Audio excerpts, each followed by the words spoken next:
गुरु ब्रह्मा गुरुर्विष्णु गुरुदेव महेश्वरः गुरु साक्षात् परब्रह्म तस्मै श्री गुरवे नमः। ऐङ्कार ह्रीङ्कार रहस्ययुक्ता श्रीकार गूढार्थ महाविभूत्या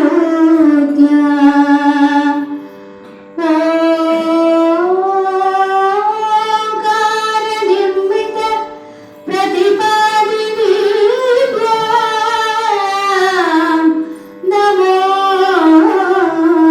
नमः श्री गुरुपादुकाभ्यां नमो नमः श्री गुरुपादुकाभ्यां।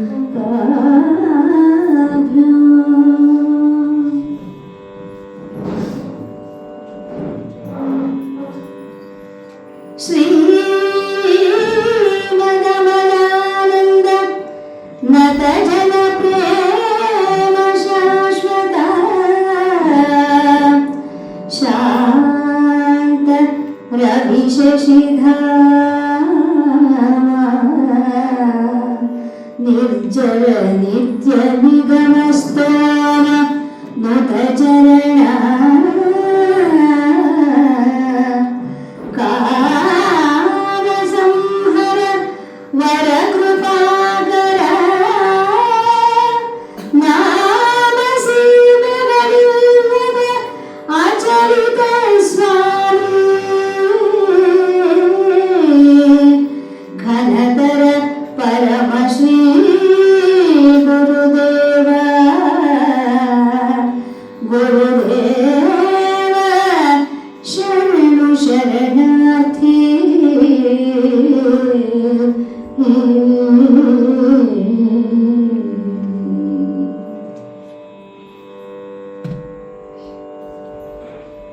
गुरवे सर्वलोकानां भिषजे भवरोगिणां निधये सर्वविद्यानां तस्मै श्री गुरवे नमः। त्वमेव माता च पिता त्वमेव त्वमेव बन्धुश्च सखा त्वमेव त्वमेव विद्या द्रविणं त्वमेव त्वमेव सर्वं मम देव देव। ಸರ್ವರಿಗೂ ಶರಣು ಶರಣಾರ್ಥಿಗಳು. ಬಸವಾದಿ ಪ್ರಮಥರನ್ನ ಎನ್ನ ಹೃನ್ಮಂದಿರದಲ್ಲಿ ಸ್ಮರಣೆ ಮಾಡಿಕೊಳ್ಳುತ್ತಾ ಸಿದ್ಧಗಂಗೆಯ ಗುರು ಪರಂಪರೆಗೆ ಶರಣೆನ್ನುತ್ತಾ ನಮ್ಮೆಲ್ಲರ ಆರಾಧ್ಯ ದೈವ ಭುವನದ ಭಾಗ್ಯ ನಡೆದಾಡುವ ದೇವರು ಇವತ್ತಿನ ನಿರಾಳ ಗುರುಸ್ತೋತ್ರಕ್ಕೆ ಒಂದು ರೀತಿ ಪೂರ್ಣವಾಗಿರ್ತಕ್ಕಂಥ ಆಶೀರ್ವಾದವನ್ನ ಮಾಡಲು ನಮ್ಮೆಲ್ಲರಿಗೂ ಹರಸಲಿಕ್ಕೆ ಸಿದ್ಧಗಂಗೆಯ ಗುರು ಪರಂಪರೆಯ ಕಲಶ ತ್ರಿವಿಧ ದಾಸೋಹಿ ಡಾಕ್ಟರ್ ಶ್ರೀ ಶ್ರೀ ಶಿವಕುಮಾರ ಮಹಾಸ್ವಾಮೀಜಿಯವರನ್ನ ಎನ್ನ ಆರಾಧ್ಯ ದೈವವನ್ನ ಮನದಲ್ಲಿ ಸ್ಮರಣೆ ಮಾಡಿಕೊಳ್ಳುತ್ತಾ ಕ್ಷೇತ್ರಾಧಿದೇವತೆಯಾದಂತಹ ಸಿದ್ಧಲಿಂಗೇಶ್ವರ ಗಂಗಾಮಾತೆಯವರಲ್ಲಿ ಸ್ಮರಣೆ ಮಾಡಿಕೊಳ್ಳುತ್ತಾ ಪ್ರಸ್ತುತ ಶ್ರೀ ಸಿದ್ಧಗಂಗಾ ಕ್ಷೇತ್ರದ ಅಧ್ಯಕ್ಷರು ಮಾತೃ ಸ್ವರೂಪಿಗಳು ಪೂಜ್ಯ ಶ್ರೀ ಶ್ರೀ ಸಿದ್ಧಲಿಂಗ ಮಹಾಸ್ವಾಮೀಜಿಯವರಲ್ಲಿ ಭಕ್ತಿಪೂರ್ವಕವಾಗಿ ಸಾಷ್ಟಾಂಗ ನಮಸ್ಕಾರಗಳನ್ನು ಮಾಡುತ್ತಾ ಇವತ್ತಿನ ಈ ಪುಣ್ಯ ಸಂದರ್ಭದಲ್ಲಿ ದಿವ್ಯ ಸಾನ್ನಿಧ್ಯವನ್ನು ವಹಿಸಿ ನಮ್ಮೆಲ್ಲರಿಗೂ ಕೃಪಾಶೀರ್ವಾದದ ಅಮೃತ ನುಡಿಗಳನ್ನು ನುಡಿಯಲಿಕ್ಕೆ ಆಗಮಿಸಿರ್ತಕ್ಕಂಥ ಪರಮ ಪೂಜ್ಯ ಶ್ರೀ ಶ್ರೀ ಶಿವಸಿದ್ದೇಶ್ವರ ಮಹಾಸ್ವಾಮೀಜಿಯವರ ದಿವ್ಯ ಚರಣಾರವಿಂದಗಳಲ್ಲಿ ಭಕ್ತಿಪೂರ್ವಕವಾಗಿ ಸಾಷ್ಟಾಂಗ ನಮಸ್ಕಾರ ಅರ್ಪಿಸುತ್ತಾ ನನ್ನ ಗುರು ಸಮಾನರಾಗಿರ್ತಕ್ಕಂಥ ಮುಂದುಗಡೆ ಕುಳಿತಿರ್ತಕ್ಕಂಥ ಕೋರಂ ಬಸವರಾಜರವರಲ್ಲಿ ನನಗೆ ಸಿದ್ಧಗಂಗಾ ಮಠದಲ್ಲಿ ವಿದ್ಯಾಗುರುಗಳು, ಹಾಗೆ ಅವರ ಪಕ್ಕದಲ್ಲಿ ಎಡಗಡೆ ಕುಳಿತಿರ್ತಕ್ಕಂಥವರು 16 ಕೃತಿಗಳನ್ನು ಬರೆದಿರ್ತಕ್ಕಂಥ ಮುದ್ದೇನಹಳ್ಳಿ ನಂಜಯ್ಯನವರು, ಷಟ್ಪದಿಗಳಲ್ಲಿ ತಮ್ಮ ಸ್ವಾಮೀಜಿಯವರ ಚರಿತ್ರೆಯನ್ನೂ ಕೂಡ ಬರೆದಿರ್ತಕ್ಕಂಥವರು.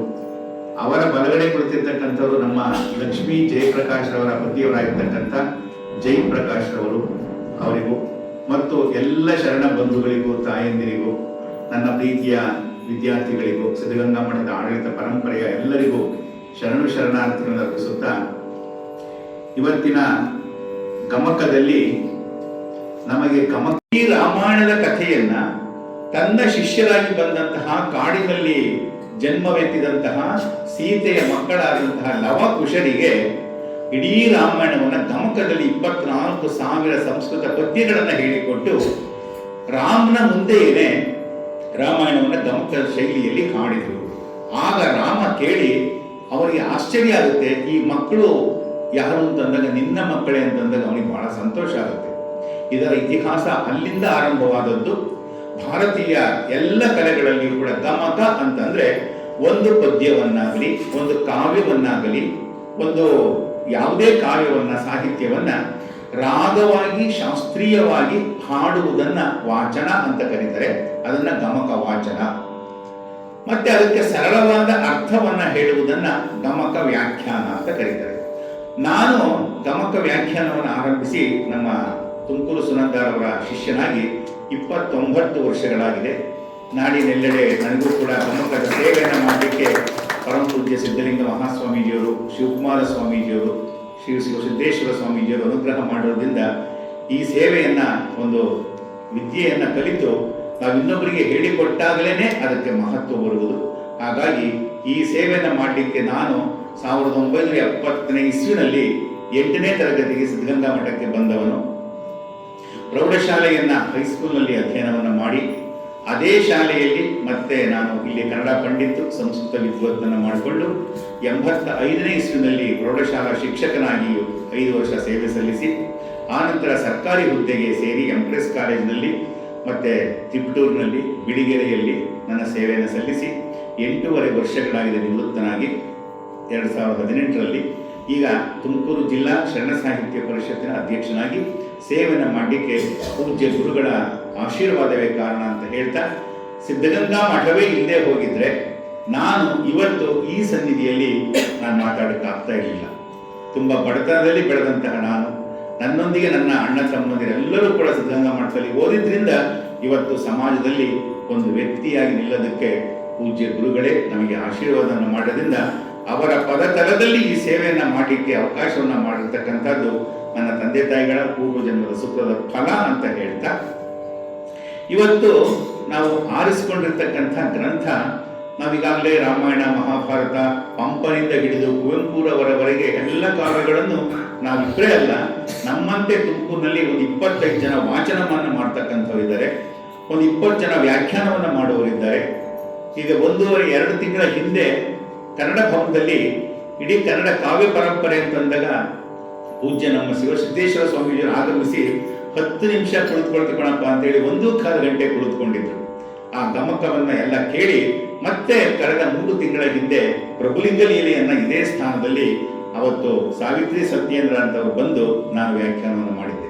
ಎಲ್ಲ ಕಾವ್ಯಗಳನ್ನು ನಾವು ಅಧ್ಯಯನವನ್ನು ಮಾಡೋಕ್ಕೆ ಅವಕಾಶವಾಗಿದೆ. ಇವತ್ತು ತಗೊಂಡಿರ್ತಕ್ಕಂಥ ಈ ಕಾವ್ಯ, ಇದನ್ನು ನಾನು ಯಾಕೆ ಕಾವ್ಯ ಅಂತಲೇ ಹೇಳ್ತೀವಿ ಅಂದರೆ, ನಮಗೆ ಸಾಹಿತ್ಯದಲ್ಲಿ ಒಂದು ಪದ್ಯವನ್ನು ಕೂಡ ನಾವು ಕಾವ್ಯ ಅಂತಲೇ ಕರಿತೀವಿ. ಹಾಗಾಗಿ ಇದರಲ್ಲಿ 25 ಪದ್ಯಗಳಿರ್ತಕ್ಕಂಥ ಒಂದು ಪುಟ್ಟ ಕೃತಿ, 25 ಪದ್ಯಗಳಿರ್ತಕ್ಕಂಥ ಕೃತಿಯನ್ನ ನಾವು ಇವತ್ತು ನಿಮ್ಮ ಮುಂದೆ ಸರಳವಾಗಿ ವಾಚನ ಮಾಡ್ತಾರೆ, ಅದಕ್ಕೆ ವ್ಯಾಖ್ಯಾನವನ್ನು ಕೊಡ್ತೀನಿ. ಇದರ ಹೆಸರು ನಿರಾಳ ಗುರುಸ್ತೋತ್ರ ಅಂತ ಹೇಳಿ. ಹೆಸರೇ ಕೇಳಿರಲಿಲ್ಲ ನಾನು ಕೂಡ, ನಿರಾಳ ಗುರುಸ್ತೋತ್ರ. ಇಲ್ಲಿ ಗುರುವಿನ ಮಹಿಮೆಯನ್ನ ಷಣ್ಮುಖ ಶಿವಯೋಗಿಗಳು ಬರೆದಿರ್ತಕ್ಕಂಥ. ಷಣ್ಮುಖ ಶಿವಯೋಗಿಗಳು 15-16ನೇ ಶತಮಾನದಲ್ಲಿ ಬಂದಂತಹ ಒಬ್ಬ ಶರಣರು. ಅದಕ್ಕೆ ಮುಂಚೆ ಅವರು 701 ಅಖಂಡೇಶ್ವರ ಅಂತ ಗುರುಗಳ ಅಂಕಿತ ನಾಮವನ್ನು ಇಟ್ಟುಕೊಂಡು ವಚನಗಳನ್ನು ರಚನೆ ಮಾಡಿದರೆ, ಆ 701 ವಚನಗಳ ಜೊತೆಗೆ ಅವರು ಚೌಪದಿಯಲ್ಲಿ ಕೆಲವು ಪದ್ಯಗಳನ್ನು ಬರೆದಿರ್ತಕ್ಕಂಥದ್ದು. ಮತ್ತೆ ಈ ಪದ್ಯಗಳು ಭಾಮಿನಿ ಷಟ್ಪದಿಯಲ್ಲಿ ಇರ್ತಕ್ಕಂಥದ್ದು. ನಮಗೆ ಕನ್ನಡದಲ್ಲಿ ಭಾಮಿನಿ ಷಟ್ಪದಿ ಅಂದ ತಕ್ಷಣವೇನೆ ಷಟ್ಪದಿ ಅಂದ್ರೆ 6 ಸಾಲುಗಳುಳ್ಳದ್ದು ವ್ಯಾಕರಣದಲ್ಲಿ ಬರುತ್ತೆ. 6 ಸಾಲುಗಳ ಪದ್ಯವನ್ನ ಸರಳವಾಗಿ ಕುಮಾರವ್ಯಾಸ ಭಾರತವನ್ನು ಓದಿದವರಿಗೆ ಗೊತ್ತಾಗುತ್ತೆ, ಅಷ್ಟೂ ಪದ್ಯಗಳು ಭಾಮಿನಿ ಷಟ್ಪದಿಯಲ್ಲಿವೆ. ಮತ್ತೆ ಲಕ್ಷ್ಮೀಶನ ಜೈಮಿನಿ ಭಾರತ ಬರುತ್ತೆ, ಅದು ಕೂಡ ಷಟ್ಪದಿಯಾಗಿ ವಾರ್ಧಕ ಷಟ್ಪದಿಯಲ್ಲಿ ಬರುತ್ತೆ. ಹೀಗೆ ವಿಧಗಳು ಬರ್ತವೆ. ನಾನು ಇವತ್ತು ಹೆಚ್ಚಿಗೆ ಆ ವಿಧಗಳನ್ನ ಹೇಳಕ್ ಹೋಗೋದಿಲ್ಲ. ಇವತ್ತು ಹೇಳ್ತಕ್ಕಂಥ ಮೊದಲನೆಯ ಪದ್ಯದಿಂದ ಆರಂಭಿಸಿ 25 ಪದ್ಯಗಳವರೆಗೆ ಇಲ್ಲಿರ್ತಕ್ಕಂಥ ವಿಷಯ ಯಾವುದು ಅಂತಂದ್ರೆ, ಬರೀ ಗುರುವಿನ ಮಹಿಮೆಯನ್ನೇ ಹೇಳ್ತಕ್ಕಂಥದ್ದು ಇವತ್ತಿನ ವಿಷಯ. ಗುರು ಮಹಿಮೆ ಅಲ್ಲಿ ಎರಡೇ ಅಕ್ಷರ ಇರೋದು, ಗು ಮತ್ತು ರು. ಇದರ ಅರ್ಥವನ್ನ ಹೇಳಲಿಕ್ಕೆ ನಮಗೆ 1 ಗಂಟೆ ಸಾಕಾಗೋದಿಲ್ಲ ಅಂತ ಇಲ್ಲಿಯ ಕವಿಗಳು ಹೇಳ್ತಾರೆ. ಈ ಪದ್ಯದ 25 ಪದ್ಯಗಳನ್ನ ಸರಳವಾಗಿ ಕನ್ನಡದಲ್ಲಿ ವ್ಯಾಖ್ಯಾನವನ್ನ ಮಾಡಿ ಸರಳ ಟೀಕುವನ್ನು ಬರೆದಿರ್ತಕ್ಕಂಥವ್ರು ನನ್ನ ಪೂಜ್ಯ ಗುರುಗಳಾಗಿರ್ತಕ್ಕಂಥ ಕೋರಂ ಬಸವರಾಜರವರು ಕೂಡ ಇಲ್ಲೇ ಕುಂತಿದ್ದಾರೆ. ಇದಕ್ಕೆ ಸರಳವಾಗಿರ್ತಕ್ಕಂಥ ಅರ್ಥವನ್ನು ಬರೆದಿದ್ದಾರೆ, ಎಲ್ಲರಿಗೂ ಓದೋದಕ್ಕೆ ಅರ್ಥ ಆಗುತ್ತೆ. ಇವತ್ತು ಮೊದಲನೇ ಪದ್ಯವನ್ನು ಈಗೇನು ಹಾಡಿದರೆ ಅದನ್ನು ಮತ್ತೊಮ್ಮೆ ಹಾಡಿಸುವ ಮೂಲಕ ನಾವು ಆರಂಭವನ್ನು ಮಾಡಿಕೊಳ್ತಾ ಇದ್ದೀವಿ.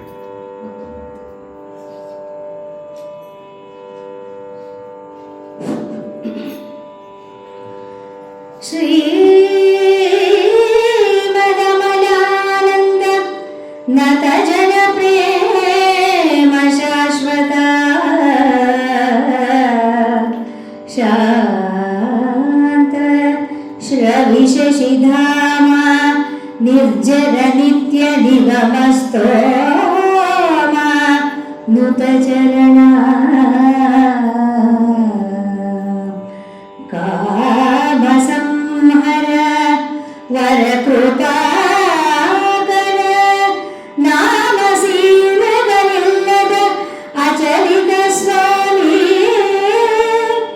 ಘನತರ ಪರಮ ಶ್ರೀ ಗುರುದೇವ ಗುರುದೇವ ಶರಣು ಶರಣಾರ್ಥಿ ಗುರುದೇವ ಶರಣು ಶರಣಾರ್ಥಿ.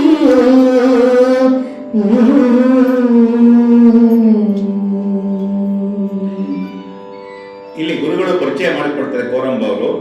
ನಿರಾಳ ಗುರು ಸ್ತೋತ್ರವು ಹರರೂಪನಾದ ಶ್ರೀ ಸದ್ಗುರುವಿನ ಮಹಿಮೆಯನ್ನು ಸಾರುವ ಭಕ್ತಿ ಪ್ರಧಾನವಾದ ಸ್ತೋತ್ರ ಮಾಲೆಯಾಗಿದೆ. ಇದರಲ್ಲಿ ಭಾಮಿನಿ ಷಟ್ಪದಿಯ ಛಂದಸ್ಸಿನಲ್ಲಿ ರಚಿತವಾದ 25 ಪದ್ಯಗಳಿವೆ. ಅವುಗಳಿಗೆ ಸರಳವಾದ ಅರ್ಥಗಳನ್ನು ಬರೆಯಲಾಗಿದೆ. ಯಾರು ಒಂದು ಜಾವದೊಳೆದ್ದು ಅನುದಿನವೂ ಭಕ್ತಿಯಿಂದ ಪಠಿಸುವರೋ ಅಂಥವರು ಶ್ರೀ ಗುರು ಬಸವಲಿಂಗನಲ್ಲಿ ಸಮರಸ ಹೊಂದುವರು. ಇದು ಪೀಠಿಕಾ ಭಾಗದಲ್ಲಿ. ಈ ಮೊದಲನೇ ಪದ್ಯದಲ್ಲಿ ಏನೇ ಗುರುಗಳು ಹೇಳ್ತಾರೆ ಕವಿಗಳು, ಮಂಗಳ ಸ್ವರೂಪನಾಗಿರ್ತಕ್ಕಂಥವನು ಶಿವ, ಪರಿಶುದ್ಧ ಆನಂದ ಸ್ವರೂಪನಾಗಿರ್ತಕ್ಕಂಥವನು ಶಿವ, ಶರಣಾಗತರನ್ನ ರಕ್ಷಿಸುವವನು, ಸದಾ ಶಾಂತ ಸ್ವರೂಪನಾದವನು, ಸೂರ್ಯ ಚಂದ್ರರಂತೆ ಪ್ರಕಾಶಮಾನವಾದವನು, ಅಮರನು, ಅಮರ ಅಂತಂದ್ರೆ ಸಾವಿಲ್ಲದವನು, ಅವನು ನಿತ್ಯ ನಿರ್ಮಲನಾಗಿರ್ತಕ್ಕಂಥವನು, ವೇದ ಆಗಮಗಳಿಂದ ಸ್ತುತ್ಯನು, ಶಿವಸ್ವರೂಪಿಯು, ಪರಮ ಕಾರುಣ್ಯ ಮೂರ್ತಿಯೂ ಆದ ನಾಮ ಸೀಮೆಗಳಿಗೆ ಅತೀತನು. ಇಲ್ಲಿ ನಾಮ ಸೀಮೆಗಳು ಅಂತ ಒಂದು ಪದವನ್ನ ಕವಿಗಳು ಪ್ರಯೋಗ ಮಾಡಿದ್ದಾರೆ. ನಾಮ ಅಂದ್ರೆ ಹೆಸರು, ಸೀಮೆ ಅಂತಂದ್ರೆ ಒಂದು ಎಲ್ಲೆ, ಒಂದು ಗಡಿ ಅಂತ ನಾವು ಹೇಳ್ತೀವಿ. ಈಗ ಕರ್ನಾಟಕದ ಗಡಿ ಅಂತ ಹೇಳ್ತೀವಿ, ತಮಿಳುನಾಡಿನ ಗಡಿ ಅಂತ ಹೇಳ್ತೀವಿ, ಮಹಾರಾಷ್ಟ್ರದ ಗಡಿ ಅಂತ ಹೇಳ್ತೀವಿ. ಒಂದು ಜಿಲ್ಲೆಗೂ ಕೂಡ ಗಡಿಯನ್ನ ಗುರುತಿಸ್ತೀವಿ, ಒಂದು ಗುರುತು. ಹಾಗೆಯೇ ಭಾರತಕ್ಕೂ ಒಂದು ಗಡಿಯನ್ನ ಹೇಳ್ತೀವಿ, ಹಾಗೆ ಇಡೀ ವಿಶ್ವಕ್ಕೆ ಒಂದು ಗಡಿಯನ್ನ ಹೇಳ್ಬೋದು. ಆದ್ರೆ ಗುರುವಿಗೆ ಮಾತ್ರ ನಾಮ ಹೆಸರು ಇಲ್ಲ, ಗಡಿ, ಅದು ಸೀಮೆ ಇಲ್ಲದವನು, ನಾಮ ಸೀಮೆಗಳಿಲ್ಲದಂತಹ ಅಚಲಿತ ಸ್ವಾಮಿ. ಅವನನ್ನ ನಾವು ಎಲ್ಲಿದ್ದಾನೆ ಹೇಗಿದ್ದಾನೆ ಅಂತ ಗೊತ್ತೇ ಆಗೋಲ್ಲ. ಅಂತಹ ಶಾಂತ ಸ್ವರೂಪನಾಗಿರ್ತಕ್ಕಂಥ ಪ್ರಭುದೇವರಾದಂತಹ ಘನತರ ಮಹಿಮೆಯನ್ನು ಉಳ್ಳಂತಹ ಶ್ರೀ ಪರಮ ಶ್ರೀ ಗುರುದೇವ ನಿನಗೆ ಶರಣು ಶರಣಾರ್ಥಿ. ಇಲ್ಲಿ 25 ಪದ್ಯಗಳನ್ನ ಒಂದು ರೀತಿ ಅಂಕಿತವನ್ನಾಗಿಯೇ ಇಟ್ಕೊಂಡಿದ್ದರೋ ಏನೋ ಎನ್ನುವಂತೆ ಶರಣು ಶರಣಾರ್ಥಿ ಅಥವಾ ಶರಣಾರ್ಥಿ ಗುರುದೇವ ಶರಣಾರ್ಥಿ ಅಂತ ಹೇಳಿ ಪ್ರತಿ ಪದ್ಯದ ಕೊನೆಗಳಲ್ಲಿ ಅದನ್ನು ಬಳಸ್ತಾರೆ. ಸಾಮಾನ್ಯವಾಗಿ ನಾವು ವಚನಗಳನ್ನ ಅಧ್ಯಯನವನ್ನ ಮಾಡುವಾಗ ಇಲ್ಲಿ ಮಕ್ಕಳಿರೋದ್ರಿಂದ ನಾನು ಮಕ್ಕಳಿಗೂ ಕೂಡ ಹೆಚ್ಚಿಗೆ ವಿಷಯವನ್ನ ಕೊಡಬೇಕಾಗಿರೋದ್ರಿಂದ ವಚನ ಸಾಹಿತ್ಯ ಪರಂಪರೆಯನ್ನು ಓದಬೇಕಾದ್ರೆ 12ನೇ ಶತಮಾನದ ಬಸವಾದಿ ಪ್ರಮಥರು ಕೊಟ್ಟಂತಹ ಲಕ್ಷಾಂತರ ವಚನಗಳಿತ್ತು. ಆದ್ರೆ ಅವೆಲ್ಲವೂ ನಾಶವಾಗಿ ಉಳ್ಕೊಂಡಿರ್ತಕ್ಕಂಥದ್ದು ಇವತ್ತು ಕೇವಲ 23,600 ವಚನಗಳಷ್ಟೇ ಉಳ್ಕೊಂಡಿದೆ. ನಮಗೆ ಎಲ್ಲ ನಾಶವಾಗಿ ಹೋಗ್ಬಿಟ್ಟು ಅವತ್ತು ಕೇಡಿಗಳು ಅವತ್ತು ಬಸವಾದಿ ಪ್ರಮಥರನ್ನ ಶರಣರನ್ನ ಕಂಡಲ್ಲಿಯೇ ಕೊಚ್ಚಿ ಹಾಕಿ ಕ್ರಾಂತಿಯನ್ನ ಆದಾಗ ಶರಣರನ್ನ ಓಡಿಸಿಬಿಟ್ರು. ಆ ಓಡಿಸಿದಾಗ ಕಲ್ಯಾಣದಲ್ಲಿ ಏನು ಕ್ರಾಂತಿ ಆಯಿತು ಬಂಧುಗಳೇ ತಿಳ್ಕೊಳ್ಳಿ. 12ನೇ ಶತಮಾನದಲ್ಲಿ ಆದ ಕ್ರಾಂತಿ ಒಂದು ಕಡೆ ಆದ್ರೆ ಆ ವಚನ ಸಾಹಿತ್ಯ ಇವತ್ತು ಇಡೀ ಭರತಖಂಡ ಅಷ್ಟೇ ಅಲ್ಲ, ವಿಶ್ವ ಸಾಹಿತ್ಯದಲ್ಲಿ ಏನೇ ಅನುಭವ ಸಾಹಿತ್ಯ ಯಾವ್ದಾದ್ರು ಶ್ರೇಷ್ಠವಾಗಿದೆ ಅಂತಂದ್ರೆ ಅದು ನಮ್ಮ ಕನ್ನಡದ ವಚನ ಸಾಹಿತ್ಯ. ಅದನ್ನ ನಾವ್ಯಾರು ಮರೆಯಬಾರದು. ಅಂತಹ ಬಸವಣ್ಣನವರ ಆದಿಯಾಗಿ, ಅಕ್ಕಮಹಾದೇವರ ಆದಿಯಾಗಿ ಸಿದ್ದರಾಮೇಶ್ವರರು, ಚನ್ನಬಸವಣ್ಣನವರು, ಅಲ್ಲಮ ಪ್ರಭುಗಳು ಎಲ್ಲರೂ ಕೂಡ ತಮ್ಮ ತಮ್ಮ ವಚನಗಳಿಗೆ ಒಂದು ಅಂಕಿತವನ್ನ ಇಟ್ಕೊಂಡು, ಅಂಕಿತ ಅಂದ್ರೆ ಒಂದು ಗುರುತು. ಕೂಡಲ ಸಂಗಮ ದೇವ ಅಂತ ಅಂದ ತಕ್ಷಣವೇನೆ ಬಸವಣ್ಣನವರು ಜ್ಞಾಪಕ ಬರ್ತದೆ, ಇದು ಬಸವಣ್ಣನವರದೇ ವಚನ. ಚನ್ನಮಲ್ಲಿಕಾರ್ಜುನ ಅಂದ ತಕ್ಷಣ ಯಾರ ವಚನ ಜ್ಞಾಪಕ ಬರುತ್ತೆ? ಅಕ್ಕ ಮಹಾದೇವಿ. ಗುಹೇಶ್ವರ ಅಂದ ತಕ್ಷಣ ಯಾರ ವಚನ ಜ್ಞಾಪಕ ಬರುತ್ತೆ? ಅಲ್ಲಮ ಪ್ರಭು. ಕಪಿಲ ಸಿದ್ಧ ಮಲ್ಲಿಕಾರ್ಜುನ ಅಂದ ತಕ್ಷಣ ಯಾರ್ದು? ಸಿದ್ದರಾಮೇಶ್ವರರು. ಅಂಬಿಗರ ಚೌಡಯ್ಯ ಅಂದ ತಕ್ಷಣ ಅಂಬಿಗರ ಚೌಡಯ್ಯನೇ ನನ್ನ ಹೆಸರನ್ನ ಇಟ್ಕೊಂಡು ಬರೀತಾನೆ. ಹೀಗೆ ಒಂದು ವಚನ ಪರಂಪರೆಯಲ್ಲಿ ಅಂಕಿತ ನಾಮಗಳನ್ನ ನಾವು ಅಧ್ಯಯನವನ್ನು ಮಾಡಬೇಕು. ಹಾಗಾದಾಗ ಇಲ್ಲಿ ಷಣ್ಮುಖ ಶಿವಯೋಗಿಗಳು ಶರಣು ಶರಣಾರ್ಥಿಯನ್ನು ತಮ್ಮ ಗುರುವನ್ನೇ ಸ್ಮರಣೆಯನ್ನ ಮಾಡ್ತಾ ಹೇಳ್ತಾ ಹೋಗ್ತಾ ಇರ್ತಕ್ಕಂಥದ್ದು, ನಾಮ ಸೀಮೆಗಳಿಗೆ ಅತೀತನಾದಂತಹ ಶ್ರೇಷ್ಠಾತಿ ಶ್ರೇಷ್ಠನಾದಂತಹ ಗುರುದೇವನೇ ನಿನಗೆ ಶರಣು ಶರಣಾರ್ಥಿ. ನಾನು ಮೊಟ್ಟ ಮೊದಲು ನಿನ್ನ ಪಾದಗಳಿಗೆ ನಮಸ್ಕರಿಸಿ ನನ್ನ ಸ್ತೋತ್ರ ಮಾಲೆಯನ್ನ ಆರಂಭಿಸುತ್ತೇನೆ ಅಂತ ಹೇಳ್ತಾರೆ. ಬಡವ ನಡೆಯುತ್ತ ಭಾಗ್ಯವನ್ನು ಎಡಹಿತ ಕಂಡಂತೆ, ಬಡವ ನಡೆಯುತ್ತ ಭಾಗ್ಯವನ್ನೆಡಹಿತ ಕಂಡಂತೆ, ರೋಗಿಯು ಹುಡುಕುತ್ತಿರ್ಪ ಔಷಧಿಯ ಲತೆ ಕಾದೊಡರಿ ಕಾಣ್ಬಂತೆ, ವರಲಕ್ಷುದೆಯ ಅಂಡಲವಗೆ ಪಾಲ್ಗಡಲನು ಇದಿರಲಿ ಕಂಡ ತೆರನೆ, ವರಲಕ್ಷುದೆಯ ಅಂಡಲವಗೆ ಪಾಲ್ಗಡಲನು ಇದಿರಲಿ ಕಂಡ ತೆರನೆ, എന്നൊടയ ശ്രീ ഗുരുദേവനംഗ്രിയ കണ്ടു ಬದುಕಿದೆನು.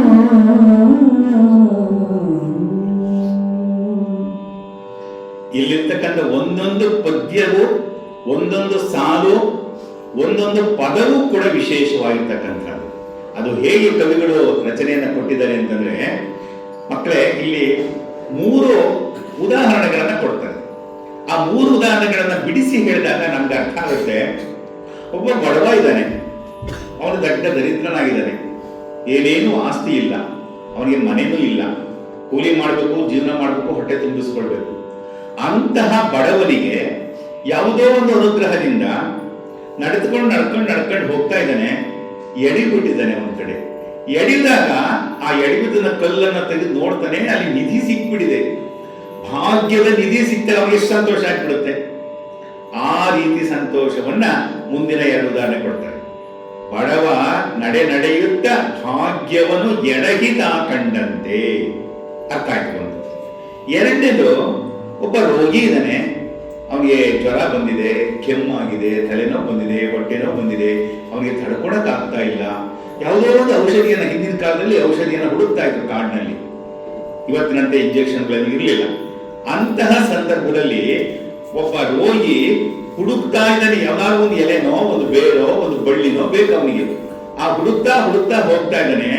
ತಾನು ಯಾವ ಬಳ್ಳಿಯನ್ನ ಹೇಳಿಕೊಂಡು ಹುಡುಕ್ತಾ ಇದ್ದಾನೋ ಅವನ ಕಾಲಿಗೆ ಸಿಗಾಕೊಂಡ್ಬಿಡ್ತಿದೆ, ಎಡುತ್ತಾ ಇದ್ದಾನೆ, ಸಿಗಾಕೊಂಡ್ಬಿಟ್ಟಿದೆ. ತೆಗೆದು ನೋಡ್ತಾನೆ, ನಾನು ಹುಡುಕೋ ಬಳ್ಳಿ ಅವರಿಗೆ ಅಲ್ಲೇ ಸಿಕ್ಕಿಬಿಟ್ಟಿದೆ. ಎಷ್ಟು ಸಂತೋಷ ಆಗುತ್ತೆ ಅಲ್ವಾ? 2ನೇ ಸಂತೋಷ. 3ನೇದು, ಒಬ್ಬ ಹಸಿದು ಬಿಟ್ಟಿದ್ದಾನೆ, ತುಂಬಾ ಹಸಿವಾಗಿಬಿಟ್ಟಿದೆ, ನಡ್ಕೊಂಡು ಹೋಗ್ತಾ ಇದ್ದಾನೆ. ಎಲ್ಲಿಯಾದ್ರೂ ಒಂದು ತುತ್ತು ಅನ್ನ ಸಿಕ್ಕಿದ್ರೆ ಸಾಕು.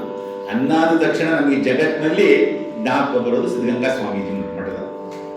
ಬಡವರಿಗೆ, ಹಸಿದವರಿಗೆ ಹೊಟ್ಟೆ ತುಂಬ ಅನ್ನ ಕೊಟ್ಟಂತಹ, ಹಸಿದವರಿಗೆ ದಾಸೋಹಾನ ಪದಕ್ಕೆ ಉದಾಹರಣೆ ಆಗಿರ್ತಕ್ಕಂಥ ಮಠದಲ್ಲಿ ನಾವು ಕುಳಿತಿದ್ದೀವಿ ಅಂದ್ರೆ, ನಾವು ಮಕ್ಕಳಲ್ಲಿದ್ದಾಗ ಹಸಿವನ್ನು ಕಂಡಿದ್ದು, ಸಿದ್ಧಗಂಗಾ ಮಠಕ್ಕೆ ಬಂದ್ರೆ ಹಸಿವುಗಳೇ ಗೊತ್ತೇ ಆಗಲಿಲ್ಲ ನಮಗೆ. ಅಂದ್ರೆ ಆ ಹಸಿದಂತಹ ಒಬ್ಬ ವ್ಯಕ್ತಿಗೆ ಒಂದು ಕ್ಷುದೆ, ಹಸಿದು ತುಂಬಾ ಬಂದಿರ್ತಕ್ಕಂಥ ಪಾಲ್ಗಡನೆ ನಿಧಿಯಲ್ಲಿ ಬಂದಂತೆ. ಪಾಲ್ ಅಂದ್ರೆ ಹಾಲು, ಪಕಾರಕ್ಕೆ ಹಕಾರ ಆದೇಶ. ಪಾಲ್ಗಡಲು ಏನು ಹಾಲಿನ ಸಮುದ್ರವೇನೆ ಎದುರಿಗೆ ಹರಿದು ಬರ್ತಾ ಇದೆ, ಕುಡ್ಕೋದು ಎಷ್ಟು ಕುಡ್ಕೊಳ್ತೀಯ ಅಂತ ಹೇಳಿ. ಹೀಗೆ ಅಂತಹ ಸಂದರ್ಭದಲ್ಲಿ ಕ್ಷುದೆಯನು ಅಂಡಲೆ ಬಗೆಯ ಪಾಲ್ಗಡನ ನಿಧಿವಿ ಕಂಡಂತೆ ಎನ್ನೊಡೆಯ.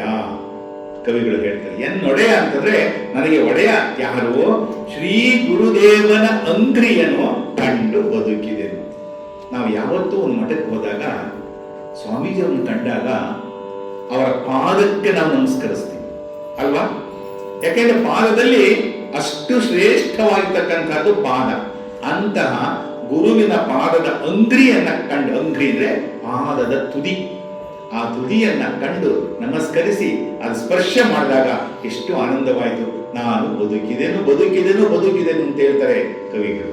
ಅಂದ್ರೆ ಒಬ್ಬ ವ್ಯಕ್ತಿ ಬಡವನಿಗೆ ನಿಧಿ ಕಂಡಂತೆ, ರೋಗಿಗೆ ಹುಡುಕ್ತಾ ಇದ್ದಂತಹ ಬಳ್ಳಿ ಕಾಲಿಗೆ ತೊಡಗಿದಂತೆ, ಹಸಿದು ಹೊಟ್ಟೆಲ್ಲ ಹಸಿದಾಗಿ ಹುಡುಕ್ತಾ ಬಂದಿರ್ತಕ್ಕಂಥವ್ರಿಗೆ ಹಾಲಿನ ಕಡಲೆ ಸಿಕ್ಕಿದಾಗ ಎಷ್ಟು ಸಂತೋಷವಾಗುತ್ತೋ.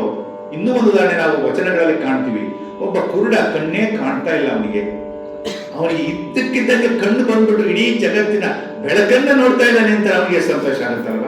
ಆ ರೀತಿ ಸಂತೋಷ ಗುರುವಿನ ಪಾದದ ಅಂಗ್ರಿ, ಪಾದದ ತುದಿಯನ್ನ ಕಂಡು ಧನ್ಯನಾದಿರು ಅಂತ ಹೇಳ್ತಾರೆ. ಇಲ್ಲಿ ಎಲ್ಲದಕ್ಕೂ ಕೂಡ ಅಷ್ಟೇ ಅಲ್ಲ, ಇಲ್ಲಿ ಈ ಅಂಗ್ರಿನ ಪದ ಇದೆಯಲ್ಲ, ಪಾದದ ಪದ ಇದೆಯಲ್ಲ, ಅದಕ್ಕೆ ನಮ್ಮ ಶರಣ ಪರಂಪರೆಯಲ್ಲಿ ಆ ಪಾದವನ್ನೇ ಕುರಿತು ಎಷ್ಟೋ ಪದ್ಯಗಳು, ಎಷ್ಟೋ ಕಾವ್ಯಗಳು ಬಂದಿದ್ದಾವೆ. ಅವನ್ನ ಮುಂದಿನ ದಿನಗಳಲ್ಲಿ ನೋಡ್ತಾ ಹೋಗೋಣ. ಮುಂದಿನ ಪದ್ಯಕ್ಕೆ ಹೋಗೋಣ. ಗುರುವೇ ಪರತರ ನಿತ್ಯ ನಿರುಪಮ, ಗುರುವೇ ಪರಶಿವ ತತ್ವನದ್ವಯ, ಗುರುವೇ ಪರಬ್ರಹ್ಮ ಸ್ವರೂಪ, ಸ್ವತಂತ್ರ ಘನ ಮಹಿಮಾ, ಗುರುವೇ ಮುಕ್ತಿಯ ಮೂಲ ನಿಶ್ಚಲ, ಗುರುವೇ ಗುರುವೇ ಮುಕ್ತಿಯ ಮೂಲ ನಿಶ್ಚಲ, ಗುರುವೇ ಸುರುಚಿರ ಅಭೇದ್ಯ, ನಿಮ್ಮನ ಗುರುವಿಂದ ಒಂದಧಿಕವಿಲ್ಲ, ಎನ್ನುತ್ತಿಹವು ಶ್ರುತಿ ತತಿಯೋ, ಗುರುವಿಗಿಂದೊಂದಧಿಕವಿಲ್ಲ, ಎನ್ನುತ್ತಿಹವು ಶ್ರುತಿ ತತಿಯೋ.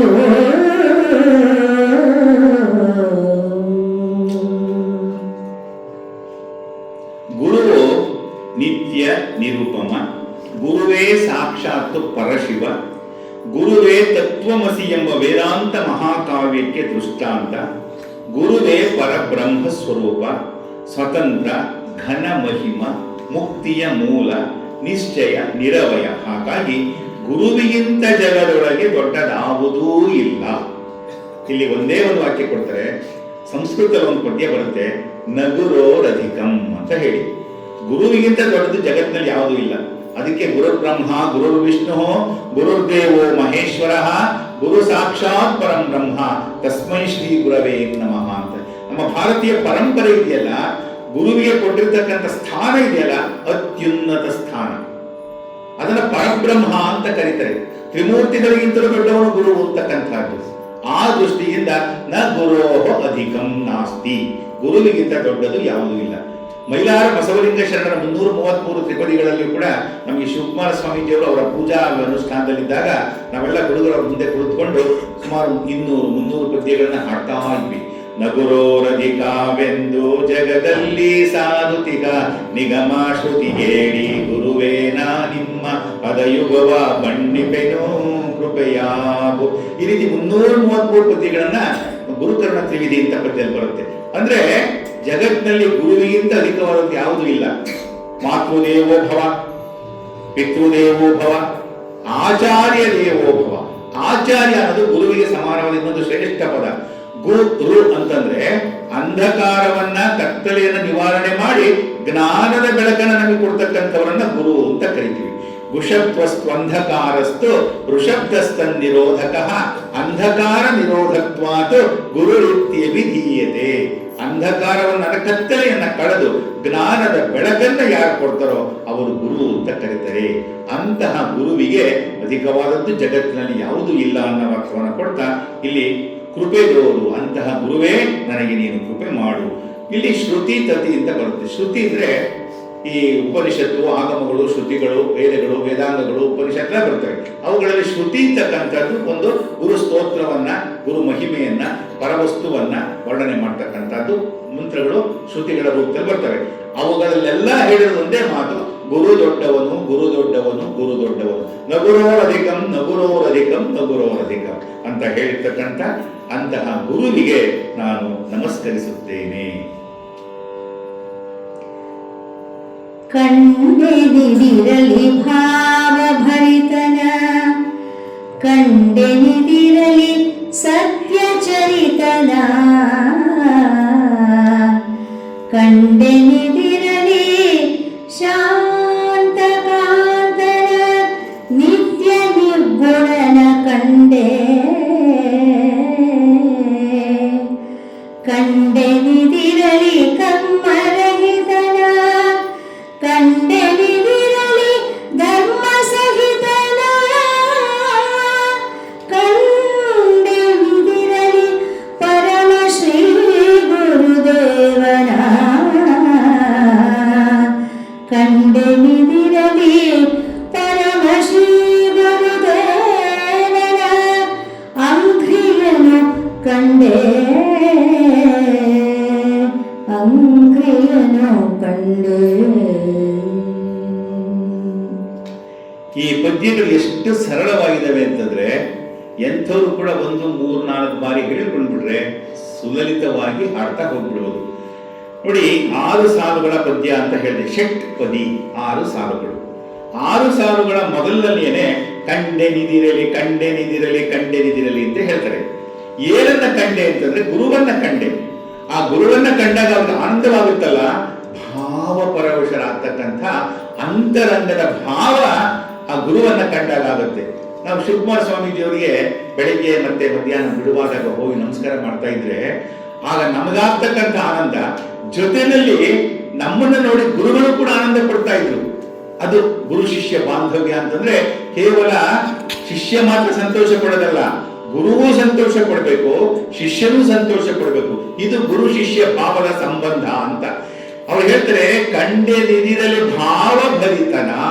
ಭಾವ ಅಂತಾರೆ ಅಂತರಂಗ ತುಂಬಿ ಬಂದ್ಬಿಡ್ಬೇಕು, ಅಲ್ಲಿ ಯಾವುದು ಯೋಚನೆಗಳು ಏನೂ ಇರಬಾರ್ದು ಅಂತಹ. ಕಂಡೆನಿದಿರಲಿ ಸತ್ಯ ಚರಿತನ.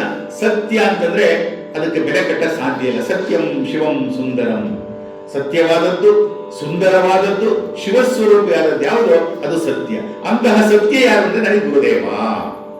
ಕಂಡೆನಿದಿರಲಿ ಶಾಂತಕಾಂತನ. ಅವ್ರು ಹೇಳ್ಬೇಕಾದ್ರೆ ಶಾಂತ ಅಂತಕ್ಕಂಥ ಪದವನ್ನೇ ಶಾಂತ ಅಂತ ಹೇಳಿದ್ರು. ಅಂದ್ರೆ ಶಾಂತ ಸ್ವರೂಪಿ ಅಂತಂದ್ರೆ ಯಾವುದೇ ವಿಕಾರದ ಭಾವನೆಗಳು ನಮಗೆ ಅರಿಷಡ್ವರ್ಗಗಳು ಅಂತ ಹೇಳ್ತೀವಿ, ಅಲ್ಲ ಮುಂದೆ ವರ್ಣನೆ ಮಾಡ್ತಾ ಹೋಗೋಣ.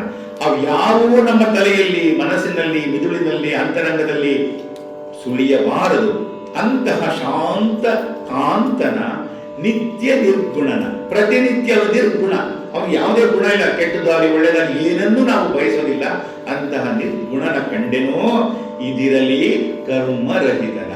ಇಲ್ಲಿ ಕರ್ಮ ಅಂತಂದ್ರೆ ನಮ್ಗೆ ಅಯ್ಯೋ ಪ್ರಾರಬ್ಧ ಕರ್ಮ ಅಂತೀವಿ, ಸಂಚಿತ ಕರ್ಮ ಅಂತೀವಿ, ಆಗಾಮಿ ಕರ್ಮಗಳು ಅಂತ ಹೇಳ್ತೀವಿ.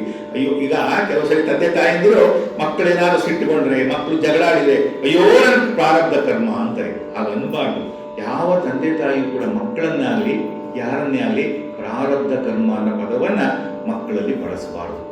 ಇದು ನಮ್ಮ ಪರಂಪರೆಯಿಂದ ಬಂದಿರತಕ್ಕಂಥದ್ದು. ನಮ್ಮನ್ನ ಒಂದು ಪರಂಪರೆಯನ್ನು ಉಳಿಸೋದಕ್ಕೆ ನಮ್ಮ ಮಕ್ಕಳು ಬಂದಿರತಕ್ಕಂಥದ್ದು. ಆ ದೃಷ್ಟಿಯಲ್ಲಿ ಕಂಡೆನಿದಿರಲಿ ಕರ್ಮರಹಿತನ. ಆ ಯಾವುದೇ ಕರ್ಮಗಳಿಂದ ದೂರವಾಗಿರ್ತಕ್ಕಂಥವನು ಗುರು. ಇನ್ನೊಂದು ಪದ ಬರುತ್ತೆ ಮುಂದೆ, ಕಂಡೆನಿದಿರಲಿ ಧರ್ಮ ಸಹಿತನ. ಧರ್ಮ ಅಂದ್ರೆ ಧಾರಯೇ ಧರ್ಮ. ಯಾವುದನ್ನ ಒಳ್ಳೆಯದನ್ನ ನಾವು ಧರಿಸಿದೀವೋ ಅದು ಧರ್ಮ. ಧರ್ಮ ಅಂತಂದ್ರೆ ಉದ್ಧರೇ ಆತ್ಮನಾತ್ಮಾನಂ ಅಂತಕ್ಕಂಥ ಒಂದು ಪದ ಬರುತ್ತೆ. ಧರ್ಮ ಅಂದ್ರೆ ಏನು? ಪತಿತಂ ಪತಂತಂ ಪತಿಷ್ಯಂತಂ ಉದ್ಧರೇತ್ ತದ್ ಸಾ ಧರ್ಮ. ಬೀಳುವವನನ್ನ, ಬಿದ್ದಿರುವವನನ್ನ, ಬೀಳುತ್ತಿರುವವನನ್ನ ಯಾವುದು ಮೇಲೆತ್ತುವುದೋ ಅದು ಧರ್ಮ. ಅಂತಹ ಧರ್ಮ ಸಹಿತನು, ಕರ್ಮ ರಹಿತನು. ಒಂದನ್ನ ರಹಿತ, ಒಂದನ್ನ ಸಹಿತ. ಸಹಿತ ಸಹಿತ, ರಹಿತ ಬಿಟ್ಟದ್ದು ಸೇರಿಸಿಕೊಂಡದ್ದು. ಅಂತಹ ಧರ್ಮ ಸಹಿತನ ಕಂಡೆನು ಇದಿರಲಿ. ಯಾರವರು? ಪರಮ ಶ್ರೀ ಗುರುದೇವನ ಅಂಗ್ರಿಯನು. ಮತ್ತೆ ಪಾದವನ್ನ ಕಂಡಿದ್ದೇವೆ. ಎಷ್ಟು ಧನ್ಯನಾಗ್ತೀವಿ ಅಂತಂದ್ರೆ, ಆ ಕರ್ಮತ್ರಯಗಳು ಸಂಚಿತ ಕರ್ಮ ಹಿಂದಿನ ಜನ್ಮದಲ್ಲಿ ಮಾಡಿದ್ದು ಅಂತ ಹೇಳ್ತಾರೆ. ಪ್ರಾರಬ್ಧ ಕರ್ಮ, ಈಗ ನಾವು ಮಾಡ್ತಾ ಇರ್ತಕ್ಕಂಥದ್ದು ಏನೇನು ಮಾಡ್ತೀವೋ ಅದನ್ನು ಅನುಭವಿಸ್ಲೇಬೇಕು ನಾವು. ಆಗಾಮಿ ಕರ್ಮ, ಇದು ಮುಂದೆ ಬರ್ತಕ್ಕಂಥದ್ದು, ಇದು ಜನ್ಮ ಜನ್ಮಾಂತರ ಅಂತ ಹೇಳ್ತಾರೆ. ಕೆಲವರು ನಂಬಬಹುದು, ನಂಬದೇ ಇರ್ಬೋದು. ಆದ್ರೆ ನಮಗೆ ಬಂದಿರ್ತಕ್ಕಂಥದ್ದನ್ನ ನಾವೇ ಅನುಭವಿಸ್ಬೇಕು, ಮತ್ತೊಬ್ಬರಿಗೆ ಕೊಡಕ್ಕೆ ಸಾಧ್ಯ ಇಲ್ಲ. ಆ ಎಲ್ಲವನ್ನ ಸ್ವೀಕರಿಸಿ ನಮಗೆ ಒಳಿತನ್ನ ಉಂಟು ಮಾಡ್ತಕ್ಕಂಥವನು ಗುರು. ಅಂತಹ ಪಾದವನ್ನ ನಾನು ಕಂಡೆನು, ಸಂತೋಷಗೊಂಡೆನು. ಹರ ಹರ ಹರ ಹರ ನಾನೇ ಕೃತಾರ್ಥನೋ ದುರಿತ ದುರ್ಗುಣ ಮೋಹ ದುಃಖದ ಪರಿಭವ ಕಡೆಗಟ್ಟಿ ಮಾಯೆಯ ಸುಟ್ಟು ಮುದದಿಂದ ಪರಮ ಶಿವ ಪದವಿಯನು ಎಲ್ಲರ ಕರುಣದಿಂದಲೇ ತೋರಿಸಲಹಿದ. ಪರಮ ಶಿವ ಪದವಿಯನು ಎಲ್ಲರ ಕರುಣದಿಂದಲೇ ತೋರಿಸಲಹಿದ. ತುರಿಯತಿ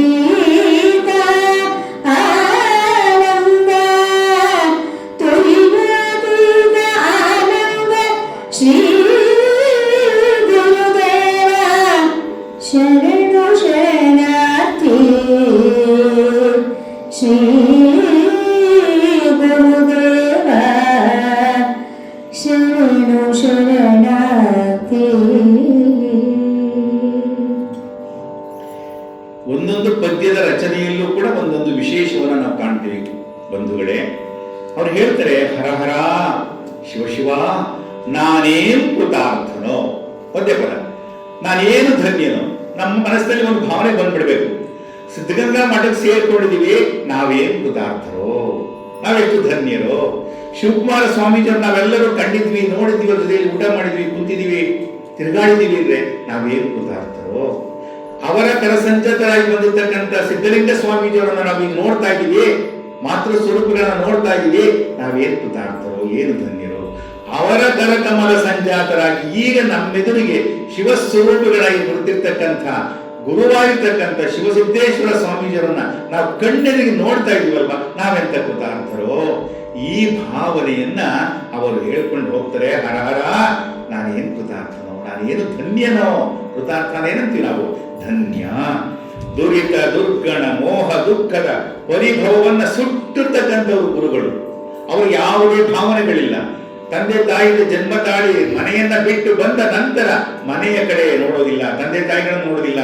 ಅವರ ವಂಶ ಯಾವುದೇ ಅಣ್ಣ ತಮ್ಮ ಬಂಧು ಬಳಗವನ್ನು ಬಿಟ್ಟು ಬಂದು ಇಲ್ಲಿ ನೆಲೆ ನಿಂತ ಮೇಲೆ ಇಡೀ ಜಗತ್ತನ್ನೇ ನನ್ನ ಕುಟುಂಬ ಅಂತ ಹೇಳ್ತಕ್ಕಂಥ ಭಾವನೆ ಗುರುಗಳಿಗೆ ಇರುತ್ತದೆ. ಅಯಂ ನಿಜ ಪರೋ ವೇತ್ತಿ ಗಣನಾದವು ಚೇತಸಾಂ ಉದಾರ ಚರಿತಾನಾಂತೋ ವಸುಧೈವ ಕುಟುಂಬಕಂ ಅಂತ ಹೇಳುತ್ತೆ ಸಂಸ್ಕೃತದಲ್ಲಿ. ಇವನು ನನ್ನವನು, ಇವನು ಬೇರೆಯವನು ಎಂದು ಸಣ್ಣ ಮನಸ್ಸಿನುಳ್ಳವನು ಎಣಿಸಿದರೆ ಉದಾರ ಚರಿತರು ಈ ಭೂಮಿಯೇ ನನ್ನ ಕುಟುಂಬ ಅಂತ ಹೇಳ್ತಾರೆ. ಇಲ್ಲಿ ಮುದ್ದೇನಹಳ್ಳಿ ನಂಜೇಗೌಡ ಕುಂತಾರೆ ಶಿವಕುಮಾರ ಚರಿತ ಅಂತ ಹೇಳಿ ದೂರ 11 ಪದ್ಯಗಳ ಒಂದು ಕಾವ್ಯವನ್ನು ಬರೆದಾಗ ಅವರಿಗೆ ಒಂದು ವಿಶೇಷವನ್ನ ಶಿವಕುಮಾರ ಸ್ವಾಮಿಯವರು ಕೊಟ್ಟಿದ್ದಾರೆ. ವಿಶ್ವ ಸಂಸಾರಿ ಅಂತಕ್ಕಂಥ ಪದ. ನಮಗೆ ಆಶ್ಚರ್ಯ ಆಯ್ತು. ಶಿವಕುಮಾರ ಸ್ವಾಮೀಜಿಯವರಿಗೆ ಸಂಸಾರ ಇಲ್ಲ ಅಂತಂದ್ರೆ ಇಡೀ ವಿಶ್ವವೇ ಸಂಸಾರ. ಅದಕ್ಕೋಸ್ಕರ ಅವರು ವಸುಧೈವ ಕುಟುಂಬಕಂ ಅನ್ನೋ ಭಾವನೆಯಲ್ಲಿ ನಮಗೆ ತೋರ್ತಾ ಇರ್ತಕ್ಕಂಥವರು. ಅಂತಹ ಗುರುಗಳನ್ನ ಕರುಣದಿಂದಲೇ ತೋರಿ, ಕರುಣ ಅನ್ನೋ ಪದ ಇದೆಯಲ್ಲ, ಪ್ರೀತಿಯ ಕಣ್ಣಿನಿಂದ ನೋಡುವ ನೋಟ ಇದೆಯಲ್ಲ, ಅದು ಕರುಣ ಅಂತ, ಕರುಣೆ. ಅಂತಹ ಗುರುವೇ ತುರಿಯಾತೀತಾನಂದ ಅಂತ ಹೇಳ್ತಾರೆ. ನಮಗೆ 3 ಅವಸ್ಥೆಗಳು ಯಾವುದು? ಜಾಗ್ರತ್, ಸ್ವಪ್ನ, ಸುಷುಪ್ತಿ. ಇವು ಎಚ್ಚರಿಕೆಗೆ ನಮಗೆ 3 ಗುಣಗಳು. ಅವನ್ನ ಮೀರಿದ್ದು ತುರೀಯಾನಂದ, 4ನೇ ಆನಂದ. ಆ 4ನೇ ಆನಂದ ಯಾವ್ದಪ್ಪ ಅಂತಂದ್ರೆ ತುರೀಯಾವಸ್ಥೆ ಅಂದರೆ ಬ್ರಹ್ಮಾನಂದ, ಗುರುವನ್ನ ಕಂಡಾಗ ಆದಂತಹ ಆನಂದ. ಅಂತಹ ಗುರುವನ್ನ ನಾನು ಕಂಡಿದ್ದೀನಿ, ನಾನೇನು ಧನ್ಯನು ಅಂತ ಹೇಳ್ತಾರೆ ಕವಿಗಳು. ಮುಂದೆ ಒಮ್ಮೆ ಶ್ರೀ ಗುರುಲಿಂಗವೆನುತಲಿ, ಒಮ್ಮೆ ಶ್ರೀ ಗುರು ಬಸವನೆನುತಲಿ, ಒಮ್ಮೆ ಶ್ರೀ ರುದ್ರೇಶವೆನುತಲಿ ಬಂತು ಜಗದೊಳಗೆ, ಒಮ್ಮೆ ಶ್ರೀ ಗುರುಲಿಂಗವೆನುತಲಿ, ಒಮ್ಮೆ ಶ್ರೀ ಗುರು ಬಸವನೆನುತಲಿ, ಒಮ್ಮೆ ಶ್ರೀ ರುದ್ರೇಶನೆನುತಲಿ ಬಂತು ಜಗದೊಳಗೆ. ಹಮ್ಮು ಬಿಂಬಗಳಿಲ್ಲದ ಅಚಲಿತ ಬ್ರಹ್ಮದಾದಿಯ ಅಖಂಡ ಬೆಳಗಲು ಒಮ್ಮನದಿ ನೋಡು, ಬ್ರಹ್ಮದಾದಿಯ ಅಖಂಡ ಬೆಳಗಲು ಒಮ್ಮನದಿ ನೋಡೆಂದು ತೋರಿದ ಗುರುವೇ, ಗುರುವೇ, ಗುರುವೇ ಶರಣು ಶರಣಾರ್ಥಿ.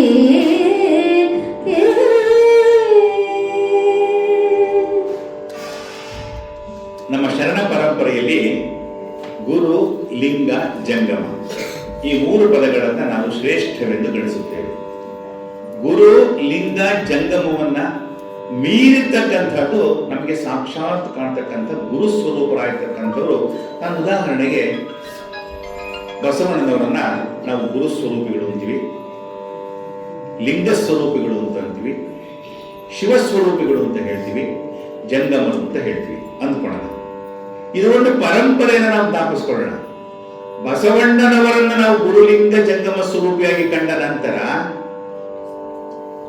14-15ನೇ ಶತಮಾನದಲ್ಲಿ ಬಂತಹ ಯಡಿಯೂರು ಸಿದ್ಧಲಿಂಗೇಶ್ವರರನ್ನ ಬಸವಣ್ಣನವರ ನಂತರ 400 ವರ್ಷಗಳ ನಂತರ 500 ವರ್ಷಗಳ ನಂತರ ನಾವು ಯಡಿಯೂರು ಸಿದ್ಧಲಿಂಗೇಶ್ವರಲ್ಲಿ ಗುರು ಲಿಂಗ ಜಂಗಮವನ್ನ ಕಂಡಂತೆ ಸಾಶಿ ಮಲ್ಲನ ಒಂದು ಪದವನ್ನ ಬಳಸಿದರೆ ಇಡೀ ಅಖಂಡ ಭಾರತದಲ್ಲಿ, ಅಖಂಡ ಕರ್ನಾಟಕದಲ್ಲಿ 400 ವರ್ಷಗಳಿಗೊಬ್ಬ ಶ್ರೇಷ್ಠ ಗುರುಗಳು ಜನ್ಮವೆತ್ತಿ ಬರ್ತಾ ಇದ್ದಾರೆ ಅಂತಂದ್ರೆ 12ನೇ ಶತಮಾನದಲ್ಲಿ ಬಸವಣ್ಣನ ಬಂದರು, 16ನೇ ಶತಮಾನದಲ್ಲಿ ಯಡಿಯೂರು ಸಿದ್ಧಲಿಂಗೇಶ್ವರರು ಬಂದರು, 20ನೇ ಶತಮಾನದಲ್ಲಿ ಪೂಜ್ಯ ಶಿವಕುಮಾರ ಸ್ವಾಮೀಜಿಯವರು ಬಂದರು ಅಂತ ಹೇಳಿ ಹೇಳ್ತಾರೆ.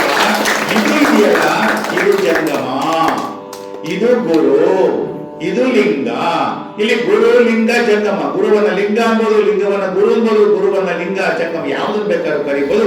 ಈ ಸ್ಥಿತಿಗೆ ಬಂದಂತಹ ಗುರುವೇ ನಾ ನಿಮ್ಮ ಪದವಿಗವನ್ನ ಬಣ್ಣಿಸುತ್ತಿದ್ದೇನೆ ಅಂತ ಹೇಳ್ತಾ, ಇವರು ಯಾರಪ್ಪ ಅಂದ್ರೆ ಹಮ್ಮು ಬಿಮ್ಮುಗಳಿಲ್ಲದವನು ಗುರು.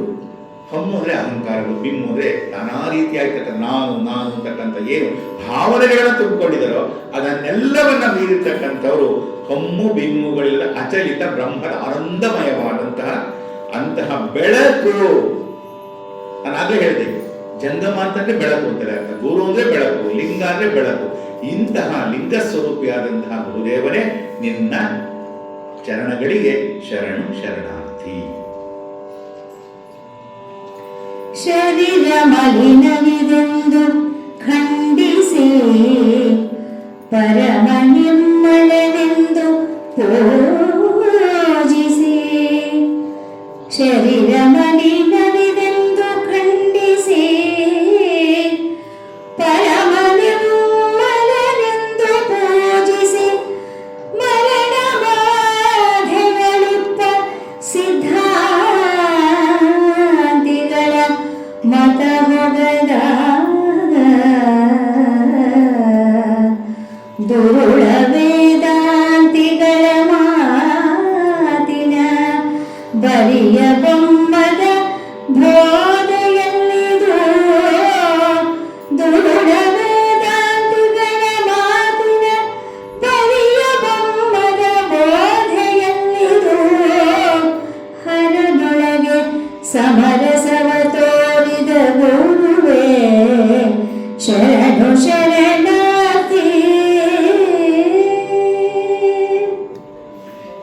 ಇದಕ್ಕೆ ಅರ್ಥ ಕೊಡಬೇಕು ಅಂದ್ರೆ ತುಂಬಾ ಸಮಯ ತಗೊಳುತ್ತೆ. ಸರಳವಾಗಿ ಹೇಳಬೇಕು ಅಂದ್ರೆ ಬಂಧುಗಳೇ, ಅನೇಕ ವೇದಾಂತಿಗಳು ಹೇಳ್ತಾರೆ, ಈ ಮಣ್ಣಿದೆಯಲ್ಲ ನಂಬಬೇಡ, ಹೆಣ್ಣಿದೆಯಲ್ಲ ನಂಬಬೇಡ, ಮುತ್ತು ರಕ್ತ ವಜ್ರ ವೈಢೂರ್ಯ ಇದೆಯಲ್ಲ ನಂಬಬೇಡ, ಶರೀರ ಇದೆಯಲ್ಲ ಇದನ್ನು ನಂಬಬೇಡ.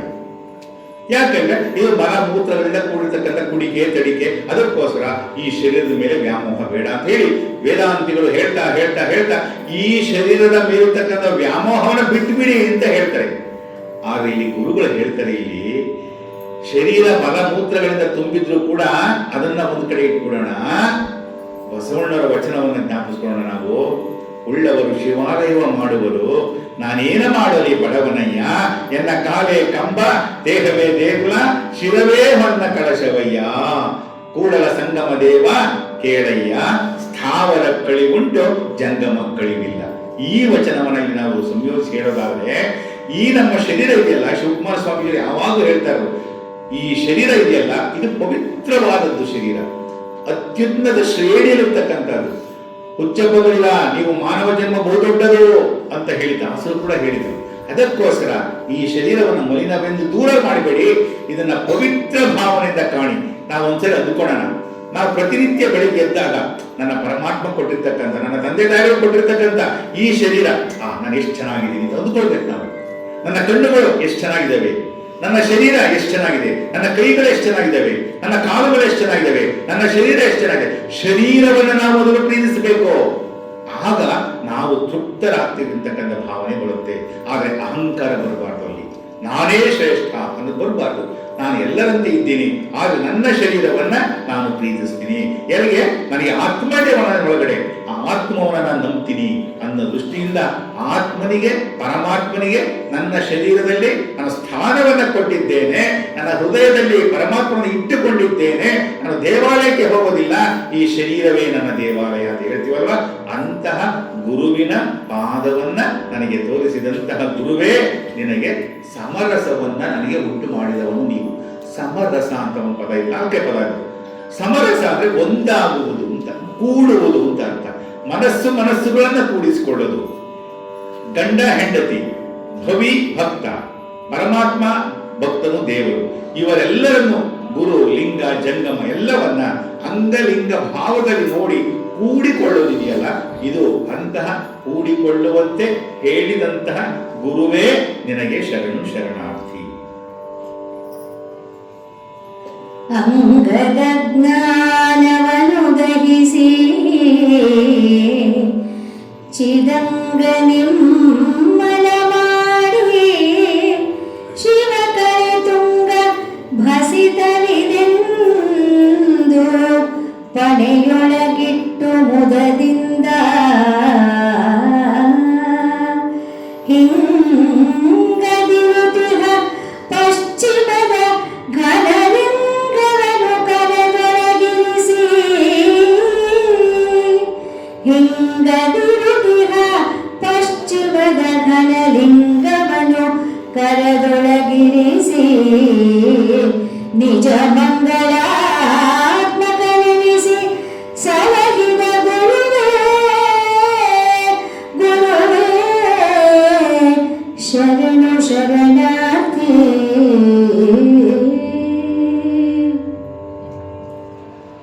ಇಲ್ಲಿ ಈ ನಮ್ಮ ಶರಣ ಪರಂಪರೆಯಲ್ಲಿ ಗುರು ಲಿಂಗ ಜಂಗಮ, ವಿಭೂತಿ, ರುದ್ರಾಕ್ಷಿ ಮಂತ್ರ, ಪಾದೋದಕ, ಪ್ರಸಾದ, ಈ ರೀತಿ ಕೆಲವು ಪದಗಳು ಬರ್ತವೆ.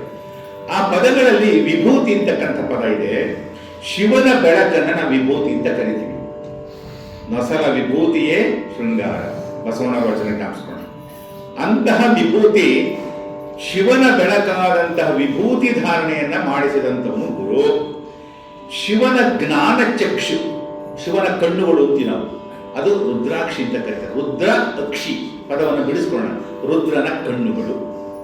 ಶಿವನ ನಾಮವಾದ ಮಂತ್ರೋಪದೇಶ, ನಮಃ ಶಿವಾಯ, 5 ಅಕ್ಷರ ಸೇರಿಸ್ಕೊಂಡ್ರೆ ನಮಃ ಶಿವಾಯ, ಓಂ ಸೇರಿಸ್ಕೊಂಡ್ರೆ ಷಡಕ್ಷರಿ ಮಂತ್ರ, ಅಷ್ಟೇ ವ್ಯತ್ಯಾಸ.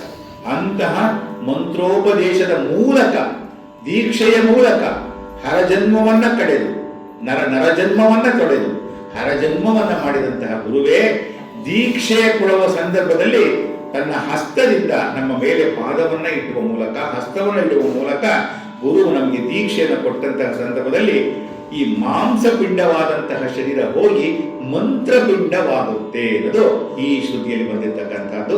ಅಂತಹ ಮಾಂಸಪಿಂಡ ದೂರವಾಗಿಸಿ ಮಂತ್ರಪಿಂಡವನ್ನು ಮಾಡಿದಂತಹ ಗುರುವೇ, ನಿನ್ನನ್ನು ಭಾವಿಸುತ್ತೇನೆ, ದೃಷ್ಟಿಸುತ್ತೇನೆ, ವೇದಿಸುತ್ತೇನೆ, ನಿನ್ನಲ್ಲಿ ನಾನು ಒಂದಾಗುತ್ತೇನೆ ಎನ್ನ ಕರಸ್ಥಳಕ್ಕೆ ನಿನ್ನಲ್ಲಿ ನನ್ನ ಅನ್ನವನ್ನು ಕೊಟ್ಟು ನೀನು ಪೂಜೆ ಮಾಡುವಂತೆ ದೀಕ್ಷಾ ಸಂಸ್ಕಾರವನ್ನು ಕೊಟ್ಟಿದೆಯ ಗುರುವೇ, ಅಂತಹ ನಿನ್ನ ಪಾದಕ್ಕೆ ಶರಣು ಶರಣಾರ್ಥಿ. ಲಿಂಗಮನೆ ಪರಮಾತ್ಮ,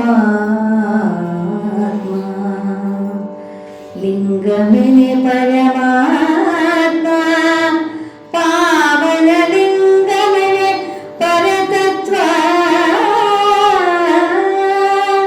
ಪರಶಿವಲಿಂಗಮನೆ ಪರಬ್ರಹ್ಮ,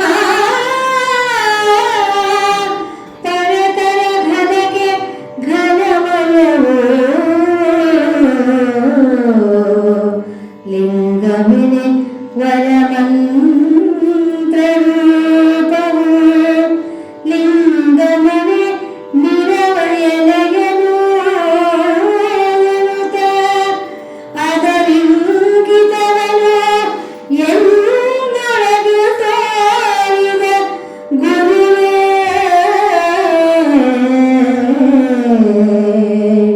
ಲಿಂಗಮನೆ ನಿರವಯಲು ನಿರವಯಲೆನುತ ಅದರಿಂಗಿತವನು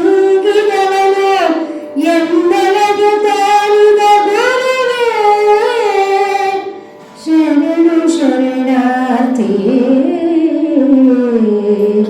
ಶರಣು ಶರಣಾರ್ಥಿ. ಇವರ ವಾಚನಕ್ಕೆ ತಲೆದೂಗದವರೇ ಇಲ್ಲ. ಇವರಿಗೆ ಪರೀಕ್ಷೆ ಏರ್ಪಡಿಸಿದ್ರು. ಗೃಹಿಣಿಯರು ಯಾವುದೇ ಕೆಲಸಕ್ಕೆ ಸೇರಿಕೊಂಡಿರಲಿಲ್ಲ. ಪರೀಕ್ಷೆ ನಡೆದಾಗ ಫಲಿತಾಂಶ ಬಂದಿತ್ತು, ಇಡೀ ಕರ್ನಾಟಕದಲ್ಲಿ ಪ್ರಥಮ ಸ್ಥಾನವನ್ನು ರ್ಯಾಂಕ್ ತಗೊಂಡು. ಇವರಷ್ಟೇ ಅಲ್ಲ, ಇವರ ಮಗಳು ಪ್ರೌಢಶಾಲಾ ಶಿಕ್ಷಕಿಯಾಗಿದ್ದಾರೆ, ಅವರು ಕೂಡ ಪ್ರಥಮ ಸ್ಥಾನವನ್ನೇ ತಗೊಂಡಿದ್ದರು. ಅಷ್ಟೇ ಅಲ್ಲ, ಇವರ ಮೊಮ್ಮಗಳು ಅವಳು ಕೂಡ ಪ್ರಥಮ ಸ್ಥಾನ. ಹೀಗೆ ಈ ಪರಂಪರೆ ಯಾಕೆ ಅಂತ ನಾನು ಜ್ಞಾಪಿಸ್ಬೇಕು ಅಂದ್ರೆ, ಇದು ಈ ಕಲೆ ಇದೆಯಲ್ಲ, ಗುರು ಶಿಷ್ಯ ಪರಂಪರೆಯಲ್ಲಿ ಬೆಳ್ಕೊಂಡು ಹೋಗ್ಬೇಕು ಅನ್ನೋ ದೃಷ್ಟಿಯಿಂದ ಅವರ ಗಾನಕ್ಕೆ ನಾವೆಲ್ಲ ಮುರುಳಾಗಿದ್ದೀವಿ ಅನ್ನೋ ಒಂದು ಮಾತನ್ನ ಹೇಳ್ತಾ, ಇಲ್ಲಿ ಲಿಂಗ, ಈಗ ಗುರು ಆಯ್ತು, ಲಿಂಗಕ್ಕೆ ಬರ್ತಾರೆ ಗುರುಗಳು, ಇಲ್ಲಿ ಕವಿಗಳು. ಲಿಂಗಮೆನೆ, ಲಿಂಗ ಅಂದ ತಕ್ಷಣವೇನೆ ಒಂದು ಸಂಸ್ಕೃತ ಒಂದು ಪದ್ಯ ಜ್ಞಾಪಕ ಬರುತ್ತೆ, ಸರ್ವಂ ಲಿಂಗಮಯಂ ಜಗತ್, ಎಲ್ಲವೂ ಲಿಂಗಮಯವೇ. ನಾವೇನನ್ನ ನೋಡ್ತಾ ಇದೀವಿ, ಕಾಣ್ತಾ ಇದೀವಿ, ಇಲ್ಲಿ ಏನು ಗೋಚರವಾಗುತ್ತೋ ಅದೆಲ್ಲವೂ ಲಿಂಗವೇನೆ ಅಂತ ನಾವು ಭಾವನೆಯನ್ನು ಮಾಡಿಕೊಳ್ಬೇಕು. ಇದನ್ನ ಹೇಳಿಕೊಟ್ಟವರು ಗುರುಗಳು ನನಗೆ. ಲಿಂಗಮೆನೆ ಪರಮಾತ್ಮ ಪಾವನ, ಲಿಂಗಮೆನೆ ಪರತತ್ವ ಪರಶಿವ, ಲಿಂಗಮೆನೆ ಪರಬ್ರಹ್ಮ, ಘನತರ ಪರತರ ಘನಕ್ಕೆ ಘನಮಯವೋ, ಲಿಂಗಮೆನೆ ವರ ಮಂತ್ರ ರೂಪವೋ, ಲಿಂಗಮೆನೆ ನಿರವಯಲ ನೇತೃತ್ವ ಎನ್ನೊಳಗೆ ತೋರಿದ ಗುರುಗೆ ಶರಣಾರ್ಥಿ. ಇನ್ನು ಮುಂದಿನ ಒಂದು 5-6 ಪದ್ಯಗಳು ಲಿಂಗ ಬರೋದ್ರಿಂದ ಅದರ ವಿವರಣೆಯನ್ನು ಮುಂದೆ ಕೊಡ್ತಾ ಹೋಗೋಣ ಅಂತ ಹೇಳ್ತಾ, ಸರ್ವಂ ಲಿಂಗಮಯಂ ಅಂತ ಯಾಕೆ ಹೇಳ್ತಾರೆ ಅಂತಂದ್ರೆ, ನಾವು ಕಣ್ಣಿನಲ್ಲಿ ದೃಷ್ಟಿಯಂತೆ ಸೃಷ್ಟಿ ಅಂತ ಕರೀತಾರೆ. ನಾವು ನೋಡುವ ದೃಷ್ಟಿ ಚೆನ್ನಾಗಿತ್ತು ಅಂದ್ರೆ ನಮ್ಗೆಲ್ಲದಕ್ಕೂ ಚೆನ್ನಾಗಿ ಕಾಣುತ್ತೆ. ಒಂದು ಸಣ್ಣ ಕಥೆ ಸ್ವಾಮೀಜಿಯವರು ನಮ್ಗೆ ಹೇಳ್ತಾ ಇದ್ದಾರೆ. ಮತ್ತೆ ಶಿವಕುಮಾರ ಸ್ವಾಮಿಗಳು ಯಾವತ್ತೂ ನಮಗೆ ಕಥೆಗಳನ್ನೇನೆ ಹೇಳುವ ಮೂಲಕ ನಮಗೆ ಮಂತ್ರಗಳನ್ನ, ಅಲ್ಲಿ ಬರ್ತಕ್ಕಂಥ ಸ್ವಾರಸ್ಯವನ್ನ ಹೇಳ್ತಾ ಇದ್ರು. ಒಂದ್ಸಾರಿ ಶ್ರೀಕೃಷ್ಣ ಮಹಾಭಾರತ ಬರೋ ಪ್ರಸಂಗ, ಧರ್ಮರಾಯನನ್ನು ಕರೆದಿದ್ದಾನೆ, ದುರ್ಯೋಧನನ್ನು ಕರೆದಿದ್ದಾನೆ, ಬರಪ್ಪ ಇಲ್ಲಿ ಅಂತ ಕರೆದು. ಏನು ಸ್ವಾಮಿ, ನೋಡಪ್ಪ, ನಾನು ನಿಮ್ಮನ್ನ ಹೊರಗಡೆ ಒಂದು ಪಟ್ಟಣವನ್ನ ತಿರುಗಾಡ್ಕೊಂಡು ಬನ್ನಿ ಅಂತ ಕಳಿಸ್ತೀನಿ. ಆಯ್ತು. ಧರ್ಮರಾಯನಿಗೆ ಏನ್ ಹೇಳ್ತಾರೆ, ನೀನು ಇಡೀ ಜಗತ್ತಿನಲ್ಲಿ ನಿನ್ನ ಕುಟುಂಬದಲ್ಲಿ ಅಥವಾ ಇಲ್ಲಿರ್ತಕ್ಕಂಥ ಪಟ್ಟಣದಲ್ಲಿ ಎಷ್ಟು ಜನ ಒಳ್ಳೆಯವರು ಸಿಗ್ತಾರೆ ಪಟ್ಟಿ ಮಾಡ್ಕೊಂಡು ಬಾ.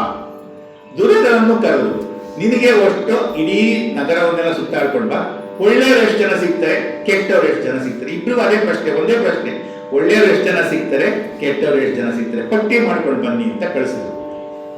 ಧರ್ಮರಾಯನು ಹೋದ, ದುರ್ಯೋಧನನು ಹೋದ. ಸಂಜೆ ಬಂದ್ರು, ಪರೀಕ್ಷೆ ಉತ್ತರ ಕೊಡ್ಬೇಕಲ್ವಾ. ಆಗ ದುರ್ಯೋಧನ ಕರೆದು, ಹೇಳಪ್ಪ, ನೀನು ಎಷ್ಟು ಜನ ಪಟ್ಟಿ ಮಾಡ್ಕೊಂಡು ಬಂದೆ. ದುರ್ಯೋಧನ ಒಂದೇ ಮಾತು ಹೇಳಿದ, ಕೃಷ್ಣ ಪರಮಾತ್ಮ ಈ ಜಗತ್ತಿನಲ್ಲಿ ಈ ಪಟ್ಟಣದಲ್ಲಿ ಒಬ್ಬರು ಒಳ್ಳೆಯವರಿಲ್ಲ, ಎಲ್ಲಾ ಕೆಟ್ಟವರೇ. ಉತ್ತರ ಕೊಟ್ಟ. ಧರ್ಮರಾಯನನ್ನು ಕೇಳಿದ್ರು, ನೀನ್ ಹೇಳಪ್ಪ ಅಂದ್ರು. ಸ್ವಾಮಿ, ಈ ಪಟ್ಟಣದಲ್ಲಿ ಕೆಟ್ಟವರಲ್ಲಿ ಒಬ್ಬರೂ ಕಾಣಲಿಲ್ಲ, ಎಲ್ಲ ಒಳ್ಳೆಯವರೇ ಕಂಡು. ಆಗ ಕೃಷ್ಣ ಹೇಳಿದ ಒಂದೇ ಮಾತು, ನೋಡಪ್ಪ, ನಿನ್ನ ಅಂತರಂಗದಲ್ಲಿ ಕೆಟ್ಟ ಭಾವನೆ ಇಟ್ಕೊಂಡು ಅವ್ರು ಕೆಟ್ಟವರು ಇವರು ಕೆಟ್ಟವರು ಅಂತ ಹೇಳಕ್ ಹೋಗ್ತೀಯ. ನಿನ್ನ ಮನಸ್ಸಿನಲ್ಲಿ ಒಳ್ಳೆಯ ಭಾವನೆ ಇದ್ದರೆ ಇಡೀ ಜಗತ್ತೇ ಒಳ್ಳೆಯದಾಗಿ ಕಾಣುತ್ತೆ. ನಿನ್ನ ಮನಸ್ಸಿನಲ್ಲಿ ಕೆಟ್ಟ ಗುಣಗಳು ಇಟ್ಕೊಂಡು ಅವರು ಕೆಟ್ಟವರು ಇವರು ಕೆಟ್ಟವರು ಅಂತ ಹೇಳಿದ್ರೆ, ನೀವು ಟಿವಿ ನೋಡ್ತಾ ನೋಡ್ತಾ ನೋಡ್ತಾ ನೋಡ್ತಾ ಬನ್ನಿ, ಅತ್ತೇನು ಕೆಟ್ಟವಳೆ, ಸೊಸೆನು ಕೆಟ್ಟವಳೆ, ಅವಳು ಕೆಟ್ಟವಳೆ, ಇವಳು ಕೆಟ್ಟವಳೆ, ಎಲ್ಲರೂ ಕೆಟ್ಟವಳೆ ಕೆಟ್ಟವಳೆ ಕೆಟ್ಟವಳೆ. ಅದಕ್ಕೆ ನಾನು 3 ವರ್ಷದ ನಮ್ಮಲ್ಲಿ ಟಿವಿನೇ ಬಂದ್ ಮಾಡಾಕ್ತೀನಿ. ಟಿವಿ ನೋಡೋಕೆ ಒಂದು ಕಡೆ ಯಾಕೆ ಹೇಳ್ತಾ ಇದ್ದೀವಿ ಅಂದ್ರೆ, ನಮ್ಮ ದೃಷ್ಟಿ ಇದೆಯಲ್ಲ, ಈ ದೃಷ್ಟಿಯಿಂದ ಅಂತರಂಗ ದೃಷ್ಟಿ ಇದೆ. ನಾವು ನೋಡ್ತಾ ಇರ್ತಕ್ಕಂಥ ಕಣ್ಣುಗಳನ್ನ ನೋಡ್ತೀವಿ ಅಷ್ಟೇನೆ, ಆದ್ರೆ ನಮ್ಮ ಆತ್ಮ ಇರುತ್ತೆ ಎಲ್ಲರೂ ಒಳ್ಳೆಯವರಿಂದ ಭಾವನೆ ಇಟ್ಟುಕೊಳ್ಳಿ, ಜಗತ್ತೆಲ್ಲ ಒಳ್ಳೆಯದಾಗಿ ಕಾಣುತ್ತೆ.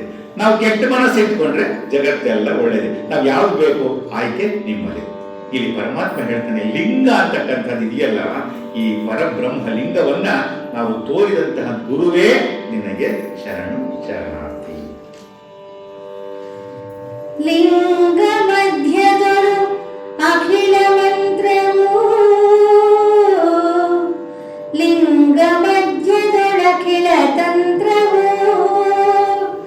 ಲಿಂಗ ಮಧ್ಯದೊಳಖಿಲ ಕೋಟಿ ಬ್ರಹ್ಮಾಂಡ ವಿರುತಿಹವು, ಲಿಂಗ ಮಧ್ಯದೊಳಖಿಲ ತತ್ವವು, ಲಿಂಗ ಮಧ್ಯದೊಳಗಿನ ತೋರಿಕೆ, ಲಿಂಗದಳು ಸಮರಸನ ತೋರಿದ ಗುರುವೇ, ಲಿಂಗದಳು ಸಮರಸನ ತೋರಿದ ಗುರುವೇ, ಶರಣು ಶರಣಾರ್ಥಿ, ಶರಣು ಶರಣಾರ್ಥಿ. ಆಗಲೇ ಸರ್ವಂ ಲಿಂಗಮಯಂ ಅಂತ ಹೇಳಿದೆ. ಈಗ ಅದು ಇನ್ನೊಂದು ಸೇರಿಸಬೇಕು. ಲಿಂಗ ಮಧ್ಯೆ ಜಗತ್ ಸರ್ವಂ. ಇದೆಲ್ಲ ಅನುಷ್ಠುಪ್ ಛಂದಸ್ಸಿನ ಒಂದೊಂದು ಸಾಲುಗಳು.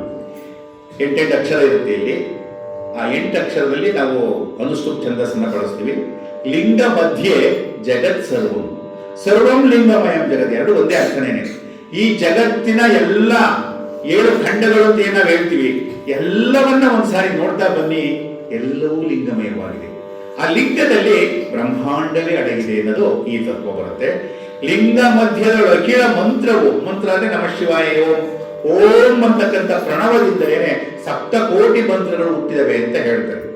ಲಿಂಗ ಮಧ್ಯದೊಳಗಿನ ತಂತ್ರವು, ಮಂತ್ರ ತಂತ್ರ ಇವೆಲ್ಲ ಮುಂದೆ ಬರ್ತವೆ. ಇವತ್ತು 21ನೇ ಶತಮಾನದಲ್ಲಿ ಅದಕ್ಕೆ ಇನ್ನೊಂದು ಸೇರಿಸ್ಕೊಂಡ್ಬಿಟ್ಟಿದೆ, ಕುತಂತ್ರ ಅಂತ. ಮಂತ್ರ ತಂತ್ರ ಹೋಗ್ಬಿಟ್ಟು ಕುತಂತ್ರ ಬಂದ್ಬಿಡ್ತು. ರಾಜಕಾರಣಗಳನ್ನು ಕೇಳಿ ಎಲ್ಲ ಈ ಕುತಂತ್ರದಲ್ಲಿ ಬದುಕ್ತಾರೆ. ಅದನ್ನ ಬಿಟ್ಬಿಡೋಣ ನಾವು. ಯಂತ್ರ ಮಧ್ಯದಲ್ಲಿ ನಾವು ಬದುಕ್ತಾ ಇದ್ದೀವಿ. ಯಂತ್ರ ಯುಗ ಇದು. ಲಿಂಗ ಮಧ್ಯದೊಳಗಿನ ಕೋಟಿ ಬ್ರಹ್ಮಾಂಡ ವಿರುದ್ಧವು. ಈ ಅಖಿಲಾಂಡ ಬ್ರಹ್ಮಾಂಡ ಕೋಟಿ ಅಂತ ಹೇಳ್ತೀವಿ. ಸ್ವರ್ಗಲೋಕ, ಭಕ್ತಿಲೋಕ, ಪಾತಾಳ ಲೋಕಗಳಿಗೂ ಕೂಡ ಹೋಗ್ತೀವಿ, ತಂದ್ವಿ. ಚತುರ್ದಶ ಭುವನಗಳು ಅಂತ ಹೇಳ್ತೀವಿ, 14 ಲೋಕಗಳು ಅಂತ ಹೇಳ್ತೀವಿ. ಇಲ್ಲೆಲ್ಲವೂ ಸೇರ್ಕೊಂಡಿರ್ತಕ್ಕಂಥದ್ದು ಲಿಂಗವೇನೆ. ಈ ಲಿಂಗ ಮಧ್ಯದಲ್ಲಿ ಅಖಿಲ ತತ್ವಗಳಿವೆ. ತತ್ವ ಅಂತಾರೆ ಭಗವಂತ ನೀನೆ, ಎಲ್ಲ ಕಡೆ ನೀನೇ ವ್ಯಾಪಿಸಿದೀಯ. ಇದರೊಳಗಡೆ ಅಖಿಲ ತೋರಿಕೆ ಎಲ್ಲವೂ ನಿನ್ನಲ್ಲಿಯೇ ಕಾಣ್ತಾ ಇದೆ. ಮತ್ತೆ ಹೇಳ್ತಾರೆ ಇಲ್ಲಿ, ಆ ಲಿಂಗದಲ್ಲಿ ಸಮರಸವನ್ನ ಪದೇ ಪದೇ ಪದವನ್ನ ಬಳಸ್ತಾರೆ, ಸಮರಸ ಅಂತ ಹೇಳಿ. ಒಂದ್ಸಾರಿ ಬ್ರಹ್ಮ ಮತ್ತು ವಿಷ್ಣುಗೆ ಯೋಚನೆ ಆಯ್ತಂತೆ, ಏನು ಲಿಂಗ ಲಿಂಗ ಅಂತ ಹೇಳ್ತಾರಲ್ಲ, ನಾವೇನು ತ್ರಿಮೂರ್ತಿಗಳು ತಾನೆ, ಬ್ರಹ್ಮ ವಿಷ್ಣು ಮಹೇಶ್ವರ. ಮಹೇಶ್ವರ ಅವನ ರೂಪವನ್ನು ಬಿಟ್ಬಿಟ್ಟು ಲಿಂಗ ರೂಪವಾಗಿ ನಾವೆಲ್ಲ ನೋಡ್ತಾ ಇದೀವಿ.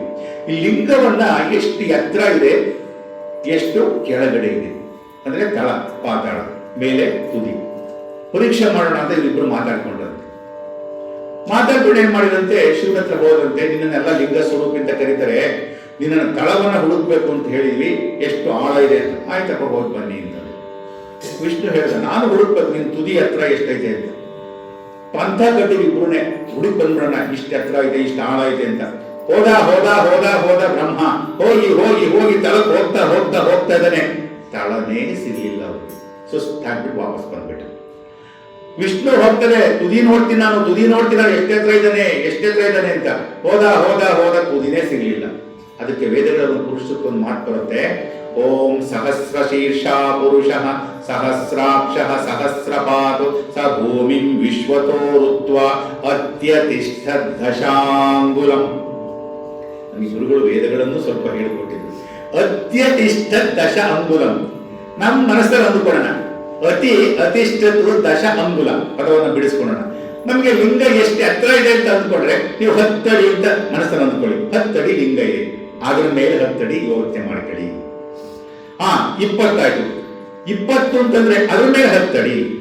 ಇಲ್ಲ ನಾನು 100 ಅಡಿ ಅಂತ ಅಂದ್ಕೊಳ್ತೀನಿ, ಅದ್ರ ಮೇಲೆ 10 ಅಡಿ. ಇಲ್ಲ ನಾನು 1000 ಅಡಿ ಅಂತಂದ್ರೆ ಅದ್ರ ಮೇಲೆ 10 ಅಡಿ. 10 ಅಡಿಯನ್ನ ಏರಿಸ್ಕೊಂಡು ಹೋದ್ರೆ ಕೊನೆಗೆ ವಿಷ್ಣುವಿಗೂ ತುದಿ ಸಿಗ್ಲಿಲ್ಲ, ಬ್ರಹ್ಮನಿಗೂ ಸಿಗ್ಲಿಲ್ಲ. ಈ ಬ್ರಹ್ಮಾಂಡವನ್ನೇ ವ್ಯಾಪಿಸಿರ್ತಕ್ಕಂಥ ಲಿಂಗದ ಮಧ್ಯೆ ನಾವಿದ್ದೀವಿ, ನಾವು ಲಿಂಗ ಮಧ್ಯದಲ್ಲಿ ಇದ್ದೀವಿ ಅಂತಂದ್ರೆ ನಾವೆಲ್ಲರೂ ಲಿಂಗ ಸ್ವರೂಪಿಗಳಲ್ವಾ? ಇಲ್ಲಿ ಲಿಂಗ ಆದ ತಕ್ಷಣ ಪುಲ್ಲಿಂಗ ಸ್ತ್ರೀಲಿಂಗಗಳಲ್ಲ, ನಾವೆಲ್ಲರೂ ಪರಮಾತ್ಮನ ಸ್ವರೂಪಿಗಳು ಅನ್ನೋದನ್ನ ಇಲ್ಲಿ ಆತ್ಮ ಇದೆ ಅಂತಂದ್ರೆ ನಾವೆಲ್ಲರೂ ಲಿಂಗ ಸ್ವರೂಪಿಗಳು. ಸಕಲ ಜೀವಾತ್ಮರಿಗೆ ಲೇಸನೇ ಬಯಸುವುದು ಬಸವಣ್ಣನವರ ವಚನ. ಅಲ್ಲಿ ಪಶು ಪಕ್ಷಿ ಪ್ರಾಣಿ ಕ್ರಿಮಿ ಕೀಟಿ ಎಲ್ಲವೂ ಲಿಂಗವೇನೆ. ಸಸ್ಯಗಳು ಲಿಂಗ, ಬೆಟ್ಟ ಗುಡ್ಡ ಪರ್ವತ ನದಿ ನದಗಳು ಎಲ್ಲವೂ ಲಿಂಗ ಅಂದ್ಕೊಂಡಾಗ ನಮ್ಮ ಮನಸ್ಸು ಎಷ್ಟು ವಿಶಾಲವಾಗುತ್ತೆ, ನಮ್ಮ ಭಾವನೆಗಳು ಎಷ್ಟು ವಿಶಾಲವಾಗ್ತವೆ ಅಂತಕ್ಕಂಥ ನೋಡಿದಾಗ ಇಲ್ಲಿ ಆ ರೀತಿಯಾಗಿ ಸಮರಸವನ್ನ ತೋರಿದ ಗುರುವೇ ನಿನಗೆ ಶರಣಾರ್ಥಿ. ಪರಮ ಗುರು ಚರಲಿಂಗ ಶೇಷವು ಚರಣ ಜನ ರುದ್ರಾಕ್ಷ ಭಸಿತವು ವರಷಡಕ್ಷರ ಮಂತ್ರದ ಅಷ್ಟಾವರಣ ತತ್ವಗಳು ಪರಮ ಶಿವನು ತಾನಾದನೆನುತಲಿ ಶರೀರ ಮನ ಭಾವೇಂದ್ರಿಯ ಆತ್ಮ ಸುಕರಣದೊಳಗೆ ಅಳವಡಿಸಿ ಪರಮ ಶಿವ ತಾನಾದನು ಎನ್ನುತ್ತಲೇ ಶರೀರ ಮನ ಭಾವೇಂದ್ರಿಯಾತ್ಮ ಸುಕರಣದೊಳಗಳವಡಿಸಿ ತೋರಿದ ಗುರುವೇ ಶರಣು ಶರಣಾರ್ಥಿ. ಈ ಪದ್ಯದಲ್ಲಿ ಅಷ್ಟಾವರಣಗಳು ಅಂತ ಹೇಳ್ತಾರೆ. ಅವುಗಳಿಂದ ಕೂಡಿದವನು ಗುರು, ಲಿಂಗ, ಜಂಗಮ, ಆಗಲೇ ನಾನು ಹೇಳಿದ್ದೀನಿ, ವಿಭೂತಿ, ರುದ್ರಾಕ್ಷಿ ಮಂತ್ರ, ಪಾದೋದಕ, ಪ್ರಸಾದ, ಇವುಗಳ ವರ್ಣನೆಯನ್ನು ಹೆಚ್ಚಿಗೆ ಹೇಳ್ತಾ ಮುಂದೆ ಹೇಳ್ತಕ್ಕಂಥದ್ದು ಇವೆಲ್ಲವುಗಳಲ್ಲಿಯೂ ಕೂಡ ವೇದಾದೀಕ್ಷೆ ಅಂತ ಹೇಳ್ತಾರೆ. ಅಷ್ಟಾವರಣಗಳಲ್ಲಿ ಗುರು ಕೊಟ್ಟದ್ದನ್ನ ನಾವೆಲ್ಲರೂ ಸ್ವೀಕರಿಸಿ ಮುಂದಕ್ಕೆ ಅವನನ್ನ ಸ್ಮರಣೆ ಮಾಡಿಕೊಳ್ತಾನೆ ನಾವೆಲ್ಲ ಚಟುವಟಿಕೆಗಳಿಗೆ ತೊಡಗಬೇಕು ಅಂತಕ್ಕಂಥ ಹೇಳಿದಾಗ ಅಂತಹ ಗುರುವೇ ನಿನಗೆ ಶರಣು ಶರಣಾರ್ಥಿ. ಅಲ್ಲಿ ಪಂಚಾಕ್ಷರಿ ಮಂತ್ರ ಆಗಲೇ ಹೇಳಿದೆ, 5 ಅಕ್ಷರಗಳಿಂದ ಕೂಡಿದೆ ಅಂದ್ರೆ ನಮಃ ಶಿವಾಯ. ಓಂ ಸೇರಿಸಿದ್ರೆ ಓಂ ನಮಃ ಶಿವಾಯ, ಅದು ಷಡಕ್ಷರಿ ಮಂತ್ರವಾಗುತ್ತೆ. ಇವೆಲ್ಲವುಗಳಲ್ಲಿಯೂ ಒಂದೇ ಮಂತ್ರ ಜಗತ್ತಿನೊಳಗೆ ಶ್ರೇಷ್ಠ, ಅದು ಓಂ ಅಂತಕ್ಕಂಥದ್ದು. ಭಾರತೀಯ ಪರಂಪರೆಯಲ್ಲಿ ನಾವು ಏನನ್ನೇ ಆರಂಭಿಸಿ ಓಂ ಅನ್ನುವುದರಿಂದಲೇನೆ ಅಲ್ಲಿ ಬ್ರಹ್ಮ, ವಿಷ್ಣು, ಮಹೇಶ್ವರ, ದೇವಾದಿದೇವತೆಗಳು, ಅಲ್ಲಿ ಹೆಣ್ಣು ದೇವತೆ ಆಗ್ಬೋದು, ಗಂಡು ದೇವತೆ ಆಗ್ಬೋದು, ಎಲ್ಲದಕ್ಕೂ ಕೂಡ ಓಂ ಅಂತಕ್ಕಂಥ ಪದವನ್ನೇ ಸೇರಿಸಿ ನಾವು ಹೇಳ್ತೀವಿ. ಅಂತಹ ಓಂಕಾರ ಸ್ವರೂಪನಾದಂತಹ ಗುರುವೇ ನಿನಗೆ ಶರಣು ಶರಣಾರ್ಥಿ. ಲಿಂಗದೊಳು ನಡೆ ಲಿಂಗದೊಳು ನುಡಿ ಲಿಂಗದೊಳು ಸಕಲೇಂದ್ರಿಯಗಳು ಲಿಂಗದೊಳು ತನು ಭಾವ ಲಿಂಗದೊಳು ತನು ಭಾವ ಕರಣಗಳು ಒಂದಿಗೊಲಿಯಾಗಿ ಲಿಂಗದೊಳು ಕೀಲಿಸಿದ ಕಂಗಳು ಹಿಂಗದಲೇ ನಿಜ ಮುಕ್ತಿಯನುತಲಿ ಲಿಂಗಗಳು ಸಮರಸವ ತಾರಿದ ಗುರುವೇ ಶರಣು ಶರಣಾರ್ಥಿ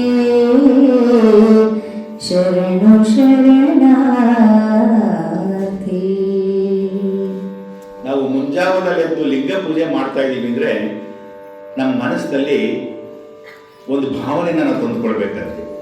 ಲಿಂಗಗಳು ನಡೆ, ಲಿಂಗಗಳು ನುಡಿ, ನಡೆ ನುಡಿ ಒಂದಾಗಬೇಕಾದಂತೆ ಶರಣ ಧರ್ಮ. ಇದು ಪೂಜಾ ವಿಧಾನಗಳಲ್ಲಿ ಬರ್ತಕ್ಕಂಥದ್ದು. ಲಿಂಗಗಳು ಸಕಲೇಂದ್ರಿಯಗಳು. ನಮ್ಮ ಲಿಂಗ ಅಂತ ತಕ್ಷಣವೇನೆ ಲೀಯತೆ ಗಮ್ಯತೆ ಲಿಂಗ ಅಂತಕ್ಕಂಥದ್ದು. ಅಂತಹ ಲಿಂಗದಲ್ಲಿ ನಮ್ಮ ತನು ಭಾವ ಕರಣ ಎಲ್ಲವೂ ಒಂದು ಕೂಡಬೇಕು. ಅವೆಲ್ಲವೂ ಕೂಡ ಲಿಂಗದಲ್ಲಿ ಕೀಲಿಸುವುದು ಅಂತ ಪದವನ್ನು ಬಳಸ್ತಾರೆ. ಏನು ಕೀಲಿಸುವುದು ಅಂದ್ರೆ, ನಮ್ಮ ಅಂಗೈಯಲ್ಲಿ ಲಿಂಗವನ್ನು ಇಟ್ಟುಕೊಂಡಾಗ ನಾವು ನೇತ್ರ ದೃಷ್ಟಿಯನ್ನು ನೋಡ್ತಾ ನೋಡ್ತಾ ನೋಡ್ತಾ ಅದರಲ್ಲಿ ಲೀನವಾಗುವುದು. ಕಣ್ಣು ರೆಪ್ಪೆ ಹೊಡೆಯದಂತೆ ಲಿಂಗವನ್ನು ನೋಡ್ತೀವಲ್ವಾ, ಆಗ ನಮ್ಮ ಕಣ್ಣುಗಳಲ್ಲಿ ಧಾರಾಕಾರವಾಗಿ ನಮಗೆ ಅರಿವಾಗದಂತೆ ನೇತ್ರಗಳಿಂದ ಕಣ್ಣಲ್ಲಿ ನೀರು ಬರುತ್ತೆ. ಅದು ಲಿಂಗ ಅಂಗ ಸಾಮರಸ್ಯ ಅಂತಕ್ಕಂಥದ್ದನ್ನ ಇಲ್ಲಿ ತೋರ್ಪಡಿಸ್ಕೊಳ್ತಾರೆ. ಅಂತಹ ಸಮರಸ ಭಾವವನ್ನ ಕೊಟ್ಟಂತಹ ಗುರುವೇ ನಿನಗೆ ಶರಣು ಶರಣಾರ್ಥಿ. ನೇತ್ರಲಿಂಗದ ಜನನ ಸ್ಥಳ, ನಿಜ ನೇತ್ರಲಿಂಗದ ಸ್ನೇಹ ಸಮರಸ, ನೇತ್ರಲಿಂಗದ ಪುಷ್ಪ ಮಜ್ಜನ ಕಲಶ ಚಿನ್ಮಯವೋ, ನೇತ್ರಲಿಂಗದ ದೇಹ ಮಂದಿರ, ನೇತ್ರಲ್ ಪರಶಿವ ಬ್ರಹ್ಮವೆನುತಲೇ, ನೇತ್ರ ಮಹಿಮೆಯ ತೋರಿಸಲಗಿದ ಗುರುವೇ ಗುರುವೇ ಶರಣು ಶರಣಾರ್ಥಿ. ನಾವೆಲ್ಲ ಪಂಚೇಂದ್ರಿಯಗಳು ಅಂದ ತಕ್ಷಣ ನಮಗೆ ಜ್ಞಾಪಕ ಬರುತ್ತೆ. ಹೇಳಿ ಪಂಚೇಂದ್ರಿಯಗಳು ಹೇಳಿ ಮಕ್ಕಳು, ಬೇಗ ಬೇಗ ಹೇಳಿ. ಅಲ್ವಾ? ಇವು ಪಂಚೇಂದ್ರಿಯಗಳು. ಪಂಚೇಂದ್ರಿಯಗಳಲ್ಲಿ ಯಾವುದು ಅತ್ಯಂತ ಪ್ರಧಾನ?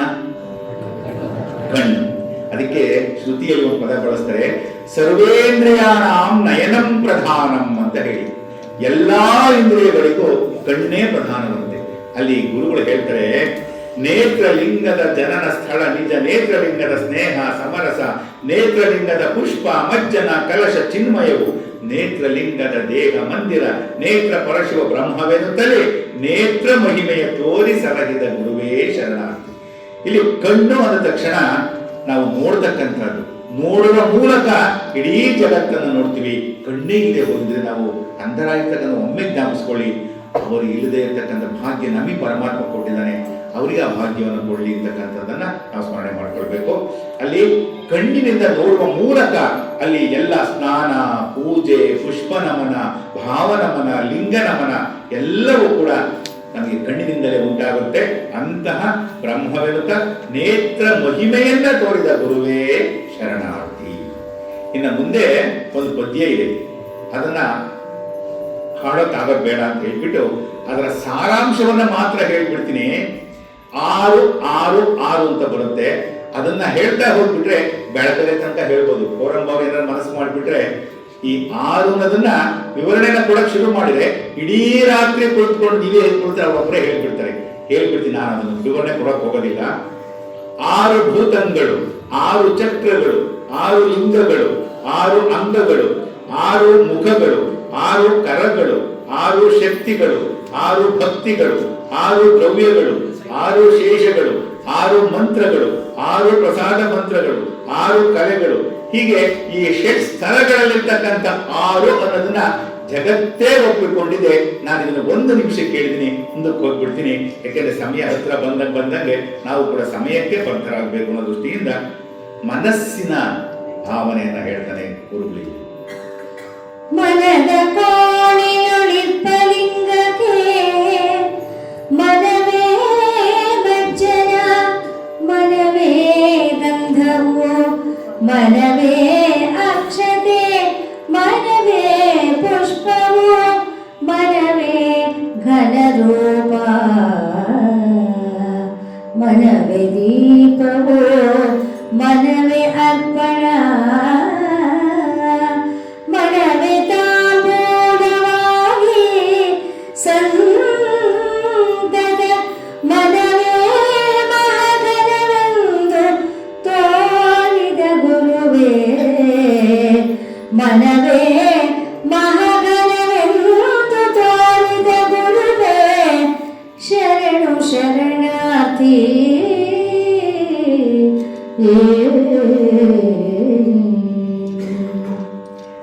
ಎಲ್ಲರ ಅಂತರಂಗದಲ್ಲಿ ಒಬ್ಬ ವ್ಯಕ್ತಿ ಇದ್ದಾನೆ, ಕಣ್ಣಿಗೆ ಕಾಣಿಸೋದಿಲ್ಲ ಅವನು.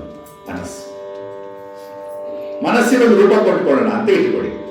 ಬೆಳಿಗ್ಗೆ ಸಿದ್ಧಗಂಗಾ ಮಾಡ್ತಾರೆ, 5 ಗಂಟೆಗೆ ಎದ್ದೇಳಬೇಕು ಅಂತೇಳಿ ಬೆಲ್ಲ ಆಗುತ್ತೆ. ಆ ಬೆಲ್ಲ ಆದ ತಕ್ಷಣ ಕಿವಿ ಕೇಳಿಸುತ್ತೆ, ಹೌದು ಎದ್ದೇಳಬೇಕು, ನಾವು ಸ್ನಾನ ಪೂಜೆಗಳು ಮಾಡ್ಕೋಬೇಕು, ಪ್ರೇಯರ್ಗೆ ಹೋಗ್ಬೇಕು ಅಂತ ಅನ್ಸುತ್ತೆ. ಒಂದು ಮನಸ್ಸು ಹೇಳುತ್ತೆ ಮರಿಕೊಂಡು 5 ನಿಮಿಷ ಮಲಕ ಸುಮ್ಮನೆ ಅಂತ ಹೇಳುತ್ತೆ. ಆವಾಗ ಮಲಕೊಂಡ್ಬಿಡ್ತೀವಿ. ಇನ್ನೊಂದು ಮನಸ್ಸು ಹೇಳುತ್ತೆ, ಎಚ್ಚರ ಎದ್ದೇಳೋದು ಸುಮ್ಮನೆ ಮಲಕು. 2 ಮನಸ್ಸುಗಳು ಬರ್ತಾವೆ. ಒಂದು ಮನಸ್ಸಿದ್ದು 2 ಆಗ್ಬಿಡ್ತವೆ. ಆಮೇಲೆ ಎದ್ದೇಳೋಣ ಅನ್ನೋ ಹೊತ್ತು 7 ಗಂಟೆ ಆಗುತ್ತೆ, ಪ್ರೇಯರ್ ಓದೋಗ್ಬಿಟ್ಟಿರುತ್ತೆ, ಸಂಸ್ಕೃತದ ಬೆಲ್ಲ ಆಗಿಬಿಟ್ಟಿರುತ್ತೆ, ಗುರುಗಳ ಕೈ ಬಯಸ್ಬಿಟ್ಟು. ಈ ರೀತಿ ಮನಸ್ಸುಗಳು ಒಂದಲ್ಲ ಎರಡಲ್ಲ 106 ಮನಸ್ಸುಗಳು. ರಾವಣನಿಗೆ 10 ತಲೆಗಳಿದ್ವು, ಒಂದು 10 ಮನಸ್ಸಿದ್ದು, ಅವನು ಹೆಂಗ್ ಮ್ಯಾನೇಜ್ ಮಾಡಿರ್ಬೋದು? ಒಬ್ಬ ಕವಿ ಹೇಳ್ತಾನೆ, ರಾವಣಿಗೇನು 10 ಮನಸ್ಸಿತ್ತು, ಇವತ್ತಿನ ರಾಜಕಾರಣಿಗಳಿಗೆ 100 ಮನಸ್ಸಿದೆ, 100 ಒಂದೇ ತಲೆ, ಆದ್ರೆ 100 ಮನಸ್ಸುಗಳು. ಬಂಧುಗಳಿಗೆ ಯೋಚನೆ ಮಾಡೋಣ. ಇಲ್ಲಿ ಕವಿಗಳು ಹೇಳ್ತಾರೆ, ಮನದ ಕೋಣೆಯೊಳಗಿರ್ಪ ಲಿಂಗಕ್ಕೆ ಮನವೇ ಮಜ್ಜನ, ಮನವೇ ಗಂಧ, ಮನವೇ ಅಕ್ಷತೆ, ಮನವೇ ಪುಷ್ಪ, ಮನವೇ ಘನ ರೂಪ, ಮನವೇ ದೀಪ, ಮನವೇ ಅರ್ಪಣ, ಮನವೇ ತಾಂಬೂಲವಾಗಿ ಘನ ಮನವೆಂದು. ಮನಸ್ಸನ್ನ ಯಾರು ನಿಯಂತ್ರಣದಲ್ಲಿ ಇಟ್ಕೊಳ್ತಾರೋ ಅವರು ಜಗತ್ತನ್ನೇ ಗೆಲ್ತಾರೆ ಅಂತ ಹೇಳ್ತಾರೆ. ಎಲ್ಲ ಇಂದ್ರಿಯಗಳನ್ನ ಗೆಲ್ಲಬಹುದು, ಮನಸ್ಸನ್ನು ಕೂಡ ಗೆಲ್ಲಬೇಕು. ಮನ ಏವ ಮನುಷ್ಯಾಣಾಂ ಕಾರಣಂ ಬಂಧ ಮೋಕ್ಷಯೋ.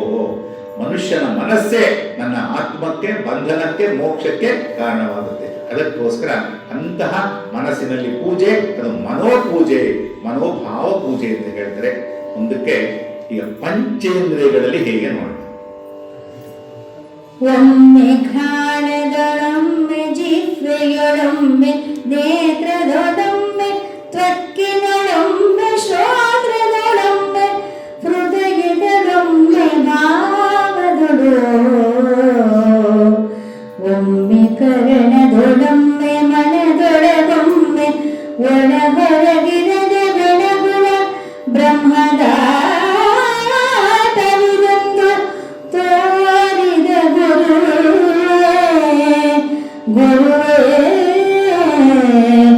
ಶರಣು ಶರಣಾರ್ಥಿ. ನಾವು ಲಿಂಗ ಪೂಜೆಯನ್ನ ಮಾಡ್ತಾ ಮಾಡ್ತಾ ಮಾಡ್ತಾ ನಮ್ಮ ಪಂಚೇಂದ್ರಿಯಗಳಿಗೆ ಹೇಗೆ ಲಿಂಗವನ್ನ ನಾವು ತಗೊಳ್ಬೇಕು, ಯಾವ್ಯಾವ ಅಂಗಾಂಗಗಳಲ್ಲಿ ಯಾವ್ಯಾವ ಲಿಂಗ ಪೂಜೆಯನ್ನ ಮಾಡಬಹುದು ಅಂತಕ್ಕಂಥದ್ದು. ಆ ಘನಲಿಂಗ ಮಹಾಲಿಂಗವಾಗುತ್ತೆ. ಅದು ಘ್ರಾಣ ಅಂದ್ರೆ ಮೂಗು ಅಂತ ಹೇಳ್ತೀವಲ್ಲ, ನಾಸಿಕ, ಅದರಲ್ಲಿ ಆಚಾರ ಲಿಂಗವಾಗುತ್ತೆ. ಜಿಹ್ವೆ ನಾಲಗೆ ಗುರುಲಿಂಗವಾಗುತ್ತೆ. ನೇತ್ರ ಕಣ್ಣು ಶಿವಲಿಂಗವಾಗುತ್ತೆ. ತ್ವಕ್ಕು ಚರ್ಮ ಚರಲಿಂಗವಾಗುತ್ತೆ. ಶ್ರೋತ್ರ ಅಂದ್ರೆ ಕೇಳುವ ಕಿವಿಯಲ್ಲಿ ಪ್ರಸಾದ ಲಿಂಗವಾಗುತ್ತೆ. 5ನೇ ಮುಗಿದು 6ನೇದು ಯಾವುದು ಅಂತಂದ್ರೆ ಅದು ಷಟ್ ಇಂದ್ರಿಯದಲ್ಲಿ ಭಾವಲಿಂಗವಾಗಿ ಹೃದಯದಲ್ಲಿ ನೆಲೆಗೊಳ್ಳುತ್ತದೆ. ಅಂತಹ ಒಳ ಹೊರಗೆ ತೋರಿದಂತಹ ಗುರುವನ್ನ ತೋರಿದಂತಹ ಗುರುವೇ ನನಗೆ ನೀನು ಶರಣು ಶರಣಾರ್ಥಿಗಳು ನಿನಗೆ ಅಂತ ಹೇಳಿ ಮುಂದಕ್ಕೆ ಹೋಗೋಣ. ಬಯಲರೂಪಾಗುತ್ತಲಿಂಗವ ಬಯಲ ಹಸ್ತದೊಳಿರಿಸಿ ಸಂತತ ಬಯಲ ಪೂಜೆಯ ಮಾಡಿ ಮನ ಮುಳುಗಾಡಿ ಮೊದದಿಂದ ಬಯಲ ದ್ರವ್ಯಗಳರ್ಪಿಸುತ್ತ ಚಿದ್ಬಯಲ ಶೇಷವನುಂಡು ಸುಖಿಸುವ ಬಯಲನಿಗೆ ನೀ ಬಯಲ ತೋರಿದ ಗುರುವೇ ಶರಣು ಶರಣಾರ್ಥಿ. ಶರಣು ಶರಣಾರ್ಥಿ. ಶರಣ ಪರಂಪರೆಯಲ್ಲಿ ನಮ್ಮ ಲಿಂಗವಂತ ಸಮಾಜದಲ್ಲಿ ಬಯಲು ಅಂತಕ್ಕಂಥ ಒಂದು ಪದ ಬರುತ್ತೆ. ಅದೆಲ್ಲ ಕಡೆ ಕೇಳಿದಿರಿ. ಬಯಲು ಅಂದ್ರೆ ಶೂನ್ಯ ಅನ್ನೋ ಒಂದು ಅರ್ಥವನ್ನು ಇಟ್ಟುಕೊಂಡ್ರೆ, ಏನನ್ನೂ ಇಲ್ಲದ್ದು ಶೂನ್ಯ, ಎಲ್ಲವನ್ನೂ ಒಳಗೊಂಡದ್ದು ಶೂನ್ಯ. ನೋಡಿ ಇದು ಹೇಗಿದೆ, ಏನೂ ಇಲ್ಲದ್ದು ಶೂನ್ಯ, ಎಲ್ಲವನ್ನೂ ಒಳಗೊಂಡದ್ದು ಶೂನ್ಯ. ಏನೂ ಇಲ್ಲದ್ದು ಬಯಲು, ಎಲ್ಲವನ್ನೂ ಒಳಗೊಂಡದ್ದು ಬಯಲು. ಈ ತರ ದ್ವಂದ್ವಾದ ಅರ್ಥವನ್ನು ನಾವು ಮಾಡಿಕೊಂಡಾಗ ಬಯಲ ರೂಪಾಗಿದ್ದ ಲಿಂಗವ ಬಯಲಲಿಂಗ, ಅದನ್ನ ಲಿಂಗವನ್ನಾಗಿ ಮಾಡಿ ಹಸ್ತದೊಳಗಿರಿಸಿ ಒಂದು ರೂಪವನ್ನ ಕೊಟ್ಟು ಪೂಜೆಯನ್ನ ಮಾಡಿಸಿ ಘನ ಮನ ಒಂದಾಗಿ ಮುದದಿಂದ ಸಂತೋಷದಿಂದ ದ್ರವ್ಯಗಳನ್ನು ಅರ್ಪಿಸುತ್ತ. ಯಾವುದು ದ್ರವ್ಯಗಳು? ಕೃಷ್ಣ ಭಗವದ್ಗೀತೆಯಲ್ಲಿ ಹೇಳ್ತಾನೆ, ನನಗೆ 100 ಕೋಟಿ ವಜ್ರದ ಕಿರೀಟ ಬೇಡಪ್ಪ, ಪತ್ರಂ ಪುಷ್ಪಂ ಫಲಂ ತೋಯಂ ಯೋ ಮೇ ಭಕ್ತ್ಯಾ ಪ್ರಯಚ್ಛತಿ ತದಹಂ ಭಕ್ತ್ಯುಪಕೃತಂ ಅಶ್ನಾಮಿ ಪ್ರಯತಾತ್ಮನಃ. ಭಗವದ್ಗೀತೆಯಲ್ಲಿ ಕೃಷ್ಣ ಹೇಳೋದು, ನನಗೆ ಒಂದು ಪತ್ರೆ ಕೊಡಪ್ಪ ಸಾಕು, ಅಷ್ಟು ನಾನು ತೃಪ್ತಿ ಕೊಡ್ತೀನಿ. ಇಲ್ವಾ ಪತ್ರನೂ ಸಿಗ್ಲಿಲ್ವಾ, ಒಂದು ಹನಿ ನೀರು ಕೊಟ್ಬಿಡು ಸಾಕು, ಅದರಲ್ಲಿ ನಾನು ತೃಪ್ತಿ ಕೊಡ್ತೀನಿ.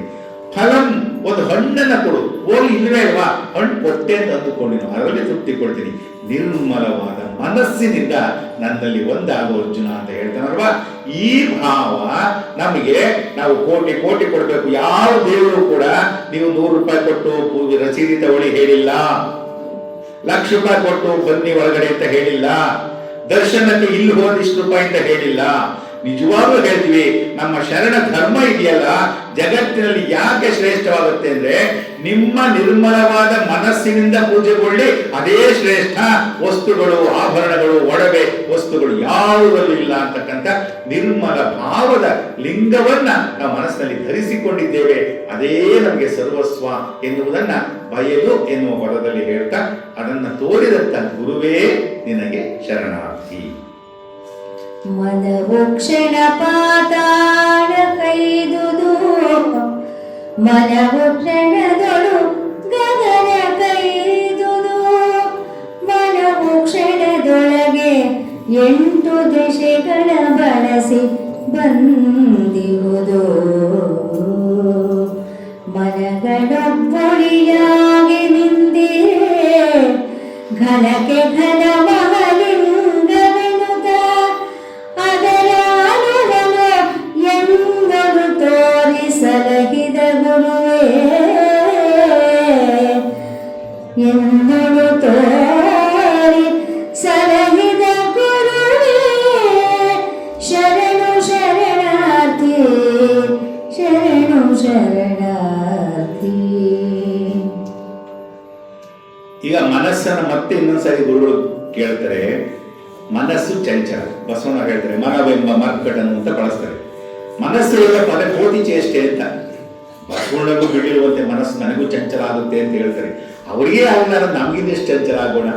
ಒಂದ್ಸರಿ ಪಾತಾಳಕ್ಕೆ ಹೋಗುತ್ತೆ, ಒಂದ್ಸರಿ ಆಕಾಶಕ್ಕೆ ಹೋಗುತ್ತೆ, ಒಂದ್ಸರಿ ಅಮೆರಿಕಕ್ಕೆ ಹೋಗುತ್ತೆ, ಒಂದ್ಸರಿ ಇನ್ನೊಂದು ಎಲ್ಲಿ ಹೋಗುತ್ತೆ. ಹೀಗೆ ಸುತ್ತಾಡುವ ಮನಸ್ಸನ್ನ ಪರಮಾತ್ಮ ಗುರುವೇ ಒಂದು ಕಡೆ ಕೇಂದ್ರೀಕರಿಸಿ ನಿಲ್ಲಿಸುವಂತೆ ಮಾಡು. ಅಂತಹ ನಿನ್ನ ಪಾದವನ್ನ ನಾನು ಸ್ಮರಿಸಿಕೊಳ್ತೀನಿ.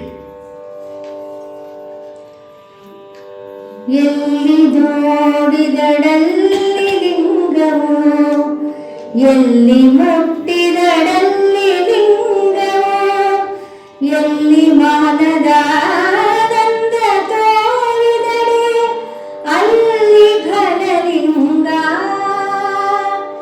ಎಲ್ಲಿ ಭಾವಿಸಲಲ್ಲಿ ಲಿಂಗವು, ಎಲ್ಲ ಲಿಂಗದ ರೂಪನುತ ತೆರಗಿಲ್ಲದ ಎಂದರು ತೋರಿಸಲಗಿದ ಗುರುವೇ, ಶರಣು ಶರಣಾರ್ಥಿ, ಶರಣು ಶರಣಾರ್ಥಿ. ಅಕ್ಕವ್ರು ಹೇಳ್ತಾ ಇದ್ರೆ ನನ್ನ ಮಾತುಗಳು ಕಡಿಮೆ ಆಗ್ಬೇಕು ಅನ್ಸುತ್ತೆ. ಕಾರಣ ಹೇಳುವುದರಲ್ಲಿಯೇ ಅರ್ಥ ಆಗುತ್ತೆ, ಅದು ಗಮಕದ ಶೈಲಿ ಅಂತ. ಎಲ್ಲಿ ನೋಡಿದರೆ ಅಲ್ಲಿ ಲಿಂಗವು, ಇನ್ನೇನು ಹೆಚ್ಚಿಗೆ ಹೇಳಬೇಕಾಗಿಲ್ಲ. ನಾವು ಆಗಲೇ ಅನೇಕ ಸರಿ ಹೇಳಿದ್ದೀನಿ, ನಮ್ಮ ಕಣ್ಣು ಬಿಟ್ರೆ ಸಾಕು ಲಿಂಗವಾಗಿ ಕಾಣಿಸುತ್ತೆ. ಕುಂತ್ರೆ ನಿಂತ್ರೆ ಲಿಂಗವಾಗಿ ಕಾಣಿಸುತ್ತೆ, ಮಲಗಿದರೂ ಲಿಂಗ, ಕನಸಲ್ಲೂ ಲಿಂಗ, ಮನಸ್ಸಲ್ಲೂ ಲಿಂಗ ಅಂತ ಅಂದುಕೊಂಡ್ರೆ ಸರ್ವಂ ಲಿಂಗಮಯಂ ಜಗತ್ ಅನ್ನೋದಕ್ಕೆ ಉದಾಹರಣೆ ಆಗುತ್ತೆ. ಶರೀರ ಗುಣಧರ್ಮಗಳು ಬಯಲವು, ಪಿರಿದು ಮನವೆಗಳೆಲ್ಲ ಬಯಲವು, ಹೊರಗೊಳಗೆ ಪರಿಪೂರ್ಣವೆಂಬುದು ನೆನಗುತ್ತಾ ಬಯಲು, ಕರಣವನ ಭಾವಗಳು ಬಯಲವು, ಕುರುಹು ಪೂಜೆಯ ಧ್ಯಾನ ಬಯಲವು, ಅರುಹು ನಿರ್ಮಲೆಗೆ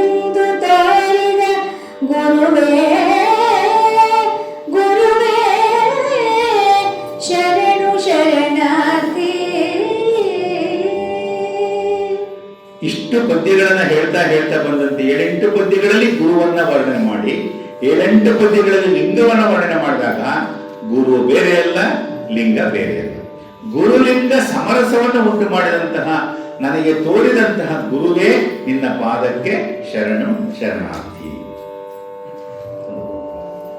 ಶರಣು ಕರುಣಾಕರ ನಿಶ್ಚಲ, ಶರಣು ಮರಣ ವಿರಹಿತ ನಿರ್ಮಲ, ಶರಣು ಶಶಿರವಿ ಬಿಂಬ ಮಂಡಲ ಮೂರ್ತಿ ಘನ ಕೀರ್ತಿ, ಶರಣು ನತ ಜನ ಪಾಲ ಪಾವನ, ಶರಣು ಪರತರ ಜ್ಞಾನ ವಾಹನ, ಶರಣು ತ್ರೈ ಜಗದೊಡೆಯ, ಶರಣು ತ್ರೈ ಜಗದೊಡೆಯ ಶ್ರೀ ಗುರುದೇವ ಶರಣಾರ್ಥಿ, ಶರಣೋ ಶರಣಾರ್ಥಿ. ನಮ್ಮ ಅಂತರಂಗದಲ್ಲಿ ಇಡೀ ಶರೀರದಲ್ಲಿ ಸ್ಥೂಲ ಶರೀರ, ಸೂಕ್ಷ್ಮ ಶರೀರ ಅಂತ ನಾವು ಕರಿತೀವಿ. ಅಂದ್ರೆ ಕಣ್ಣಿಗೆ ಕಾಣ್ತಕ್ಕಂಥದ್ದು, ಕಣ್ಣಿಗೆ ಗೋಚರವಾಗದೇ ಇರ್ತಕ್ಕಂಥದ್ದು ಕೂಡ ನಮ್ಮ ಶರೀರದಲ್ಲಿ ಎಷ್ಟೋ ಅಂಗಾಂಗಗಳಿದ್ದಾವೆ. ಅವುಗಳೆಲ್ಲವನ್ನ ಒಂದೊಂದಾಗಿ ತೋರಿಸಿದಂತಹ ಗುರುವೇ ನಿನಗೆ ಶರಣಾರ್ಥಿ. ನೀನು ಎಲ್ಲಿವರೆಗೂ ಇರ್ತೀಯ ಅಂದ್ರೆ ಆ ಚಂದ್ರಾರ್ಕ ಅಂತ ಒಂದು ಪದವನ್ನ ಬಳಸಿದ್ದಾರೆ. ಈ ಚಂದ್ರ ಅಂದ್ರೆ ಚಂದ್ರ ಗೊತ್ತು, ಅರ್ಕ ಅಂದ್ರೆ ಸೂರ್ಯ. ಆ ಚಂದ್ರ ಅರ್ಕ ಅಂದ್ರೆ ಸೂರ್ಯ ಚಂದ್ರರು ಇರುವ ತನಕ ಅನ್ನೋದು ಪದಾರ್ಥ ಇದೆ. ಸೂರ್ಯ ಚಂದ್ರರು ಇರುವ ತನಕ ನಮ್ಮ ಬ್ರಹ್ಮಾಂಡ ಇರುತ್ತೆ. ಬ್ರಹ್ಮಾಂಡ ಇರೋವರೆಗೂನೆ ಗುರುಲಿಂಗ ಜಂಗಮ ತತ್ವ ಇರುತ್ತೆ. ಅದು ಜಂಗಮ ತತ್ವ, ಅದಕ್ಕೆ ಅಳಿವಿಲ್ಲ.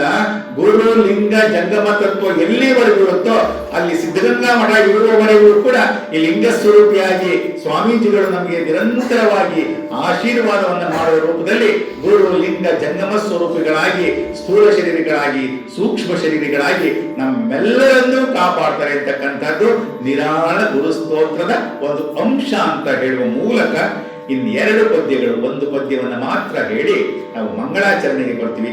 ಯಾವುದೇ ಕಾವ್ಯವನ್ನ ಗಮಕದಲ್ಲಿ ಆರಂಭ ಮಾಡುವುದನ್ನ ನಾವು ಮಂಗಳ ಪದ್ಯ ಅಂತ ಒಂದು ಪ್ರಾರ್ಥನಾ ಪದ್ಯ ಬಳಸ್ಕೊಳ್ತೀವಿ. ಕೊನೆಯಲ್ಲಿ ಮಂಗಳ ಪದ್ಯವನ್ನ ಹಾಡುವ ಮೂಲಕ ಈ ಕಾರ್ಯಕ್ರಮಕ್ಕೆ ಮಂಗಳವನ್ನ ಹಾಡ್ತೀವಿ.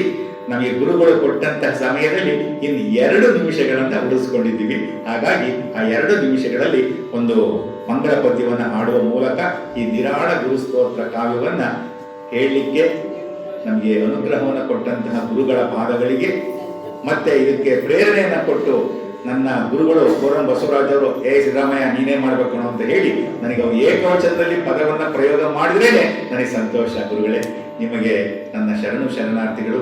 ಆತ್ಮೀಯತೆಯಿಂದ ಕೇಳಿರ್ತಕ್ಕಂಥ ಎಲ್ಲ ಶರಣ ಬಂಧುಗಳಿಗೆ, ತಂದೆ ತಾಯಂದಿರಿಗೆ, ಮಠದ ಅಧಿಕಾರಿ ಆಡಳಿತ ವರ್ಗದವರಿಗೆ, ಪ್ರೀತಿಯ ವಿದ್ಯಾರ್ಥಿ ಸೋದರರಿಗೆ ಶರಣು ಶರಣಾರ್ಥಿಗಳು. ಮಂಗಳ ಪದ್ಯ ಹಾಡಿದ ಮೇಲೆ ನಾನು ಮಾತಾಡೋ ಹಾಗಿಲ್ಲ, ಅದು ನಮ್ಮ ನಿಯಮ. ಹಾಗಾಗಿ ಸರ್ವರಿಗೂ ಶರಣು ಶರಣಾರ್ಥಿಗಳು.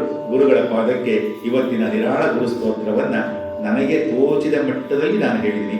ಒಂದೇ ಒಂದು ಸ್ವಾಮೀಜಿಯವರು ಹೇಳಿದ ಒಂದು ಪ್ರಸಂಗವನ್ನ ಮಾತ್ರ ಹೇಳಿಬಿಡ್ತೀನಿ. ನಾನು ಇದರಲ್ಲಿ ಏನು ಹೆಚ್ಚಿಗೆ ವರ್ಣನೆ ಮಾಡಿಲ್ಲ. ಶಿವಕುಮಾರ ಸ್ವಾಮೀಜಿಯವರು ಮತ್ತೆ ಪ್ರಾರ್ಥನೆ ಹೇಳ್ತಾ ಇದ್ರು. ಒಂದ್ಸಾರಿ ಐನ್ಸ್ಟೈನ್, ಜಗತ್ತಿನ ಶ್ರೇಷ್ಠ ವಿಜ್ಞಾನಿ, ಸಮುದ್ರ ತೀರದಲ್ಲಿ ನಡೆದಾಡ್ತಾ ಹೋಗ್ತಾ ಇದ್ದಂತೆ. ಆವಾಗ ಅವನು ಒಂದು ಕಡೆ ಕುಳಿತುಕೊಂಡ. ಸಂಜೆ ಸಮಯ. ಆ ಒಂದು ಹಿಡಿ ಮರಳನ್ನ ಕೈಯಲ್ಲಿ ಎತ್ತಿಕೊಂಡ, ಮತ್ತೆ ಕೆಳಗಡೆ ಸುರಿತಾ ಇದ್ದ, ಮತ್ತೆ ಎತ್ತಿಕೊಂಡ, ಮತ್ತೆ ಸುರಿತಾ ಇದ್ದ, ಮತ್ತೆ ಎತ್ತಿಕೊಂಡ, ಸುರಿತಾ ಇದ್ದ. ಅಲ್ಲಿ ಹೋಗೋರೆಲ್ಲ ಬರೋರು ಸಮುದ್ರ ತೀರದ ನಡೆದಾಡೋ ಒಂದು ಕೇಳಿದಂತೆ, ಏನ್ರಿ ನೀವು ಐನ್ಸ್ಟೈನ್ ವಿಜ್ಞಾನಿಗಳು ಇಷ್ಟೊಂದು ತಗೊಳ್ತೀರಾ, ಸುರಿತೀರಾ, ನಿಮ್ಗೆ ಏನ್ ಮಾಡಕ್ಕೆ ಕೆಲಸಿಲ್ವಾ ಅಂತಂದ್ರೆ ಅವಾಗ ಒಂದು ಮಾತು ಹೇಳಿದಂತೆ, ಸ್ವಾಮೀಜಿಯವರು ಹೇಳಿದಂತೆ ತಮಾಷೆಗೆ ಹೇಳೋದು, ಈ ಜಗತ್ತಿನಲ್ಲಿ ಜ್ಞಾನ ಅಂತಕ್ಕಂಥದ್ದು ಈ ಸಮುದ್ರ ಎಷ್ಟಿದೆಯೋ ಅಷ್ಟಿದೆ. ಅದರಲ್ಲಿ ನಾನು ಒಂದು ಹಿಡಿ ಮರಳನ್ನ ಎತ್ತಿಕೊಂಡಿದ್ದೀನಿ. ಆ ಹಿಡಿ ಮರಳಿನಲ್ಲಿ ಕೆಳಗೆ ಯಾಕೆ ಸುರಿತಾ ಇದ್ದೀನಿ ಅಂದ್ರೆ ಒಂದು ಕಣ ನನ್ನಲ್ಲಿ ಉಳ್ಕೊಳ್ಳುತ್ತಲ್ವ ಅಷ್ಟು ನಾನು ತಿಳ್ಕೊಂಡಿದ್ದೀನಪ್ಪ. ಸಮುದ್ರದಷ್ಟು ಜ್ಞಾನ ಇದೆ ಅಂತ ಐನ್ಸ್ಟೈನ್ ಹೇಳಿದ ಅಂತಂದ್ರೆ ನಾವು ನೀವೆಲ್ಲ ಯಾವ ಲೈನಲ್ಲಿ ಎಷ್ಟನೇ ಸಾರಿ ಕುಂತ್ಕೊಳ್ತೀವಿ. ಜಗತ್ತು ಅಖಂಡ ಬ್ರಹ್ಮಾಂಡ, ಜ್ಞಾನ ಸಾಗರ. ಒಂದು ಹನಿಯನ್ನ ನಾವು ಪರಿಚಯಿಸಿದ್ದೀವಿ. ಶರಣು ಶರಣಾರ್ಥಿಗಳು. ನಮಸ್ಕಾರ.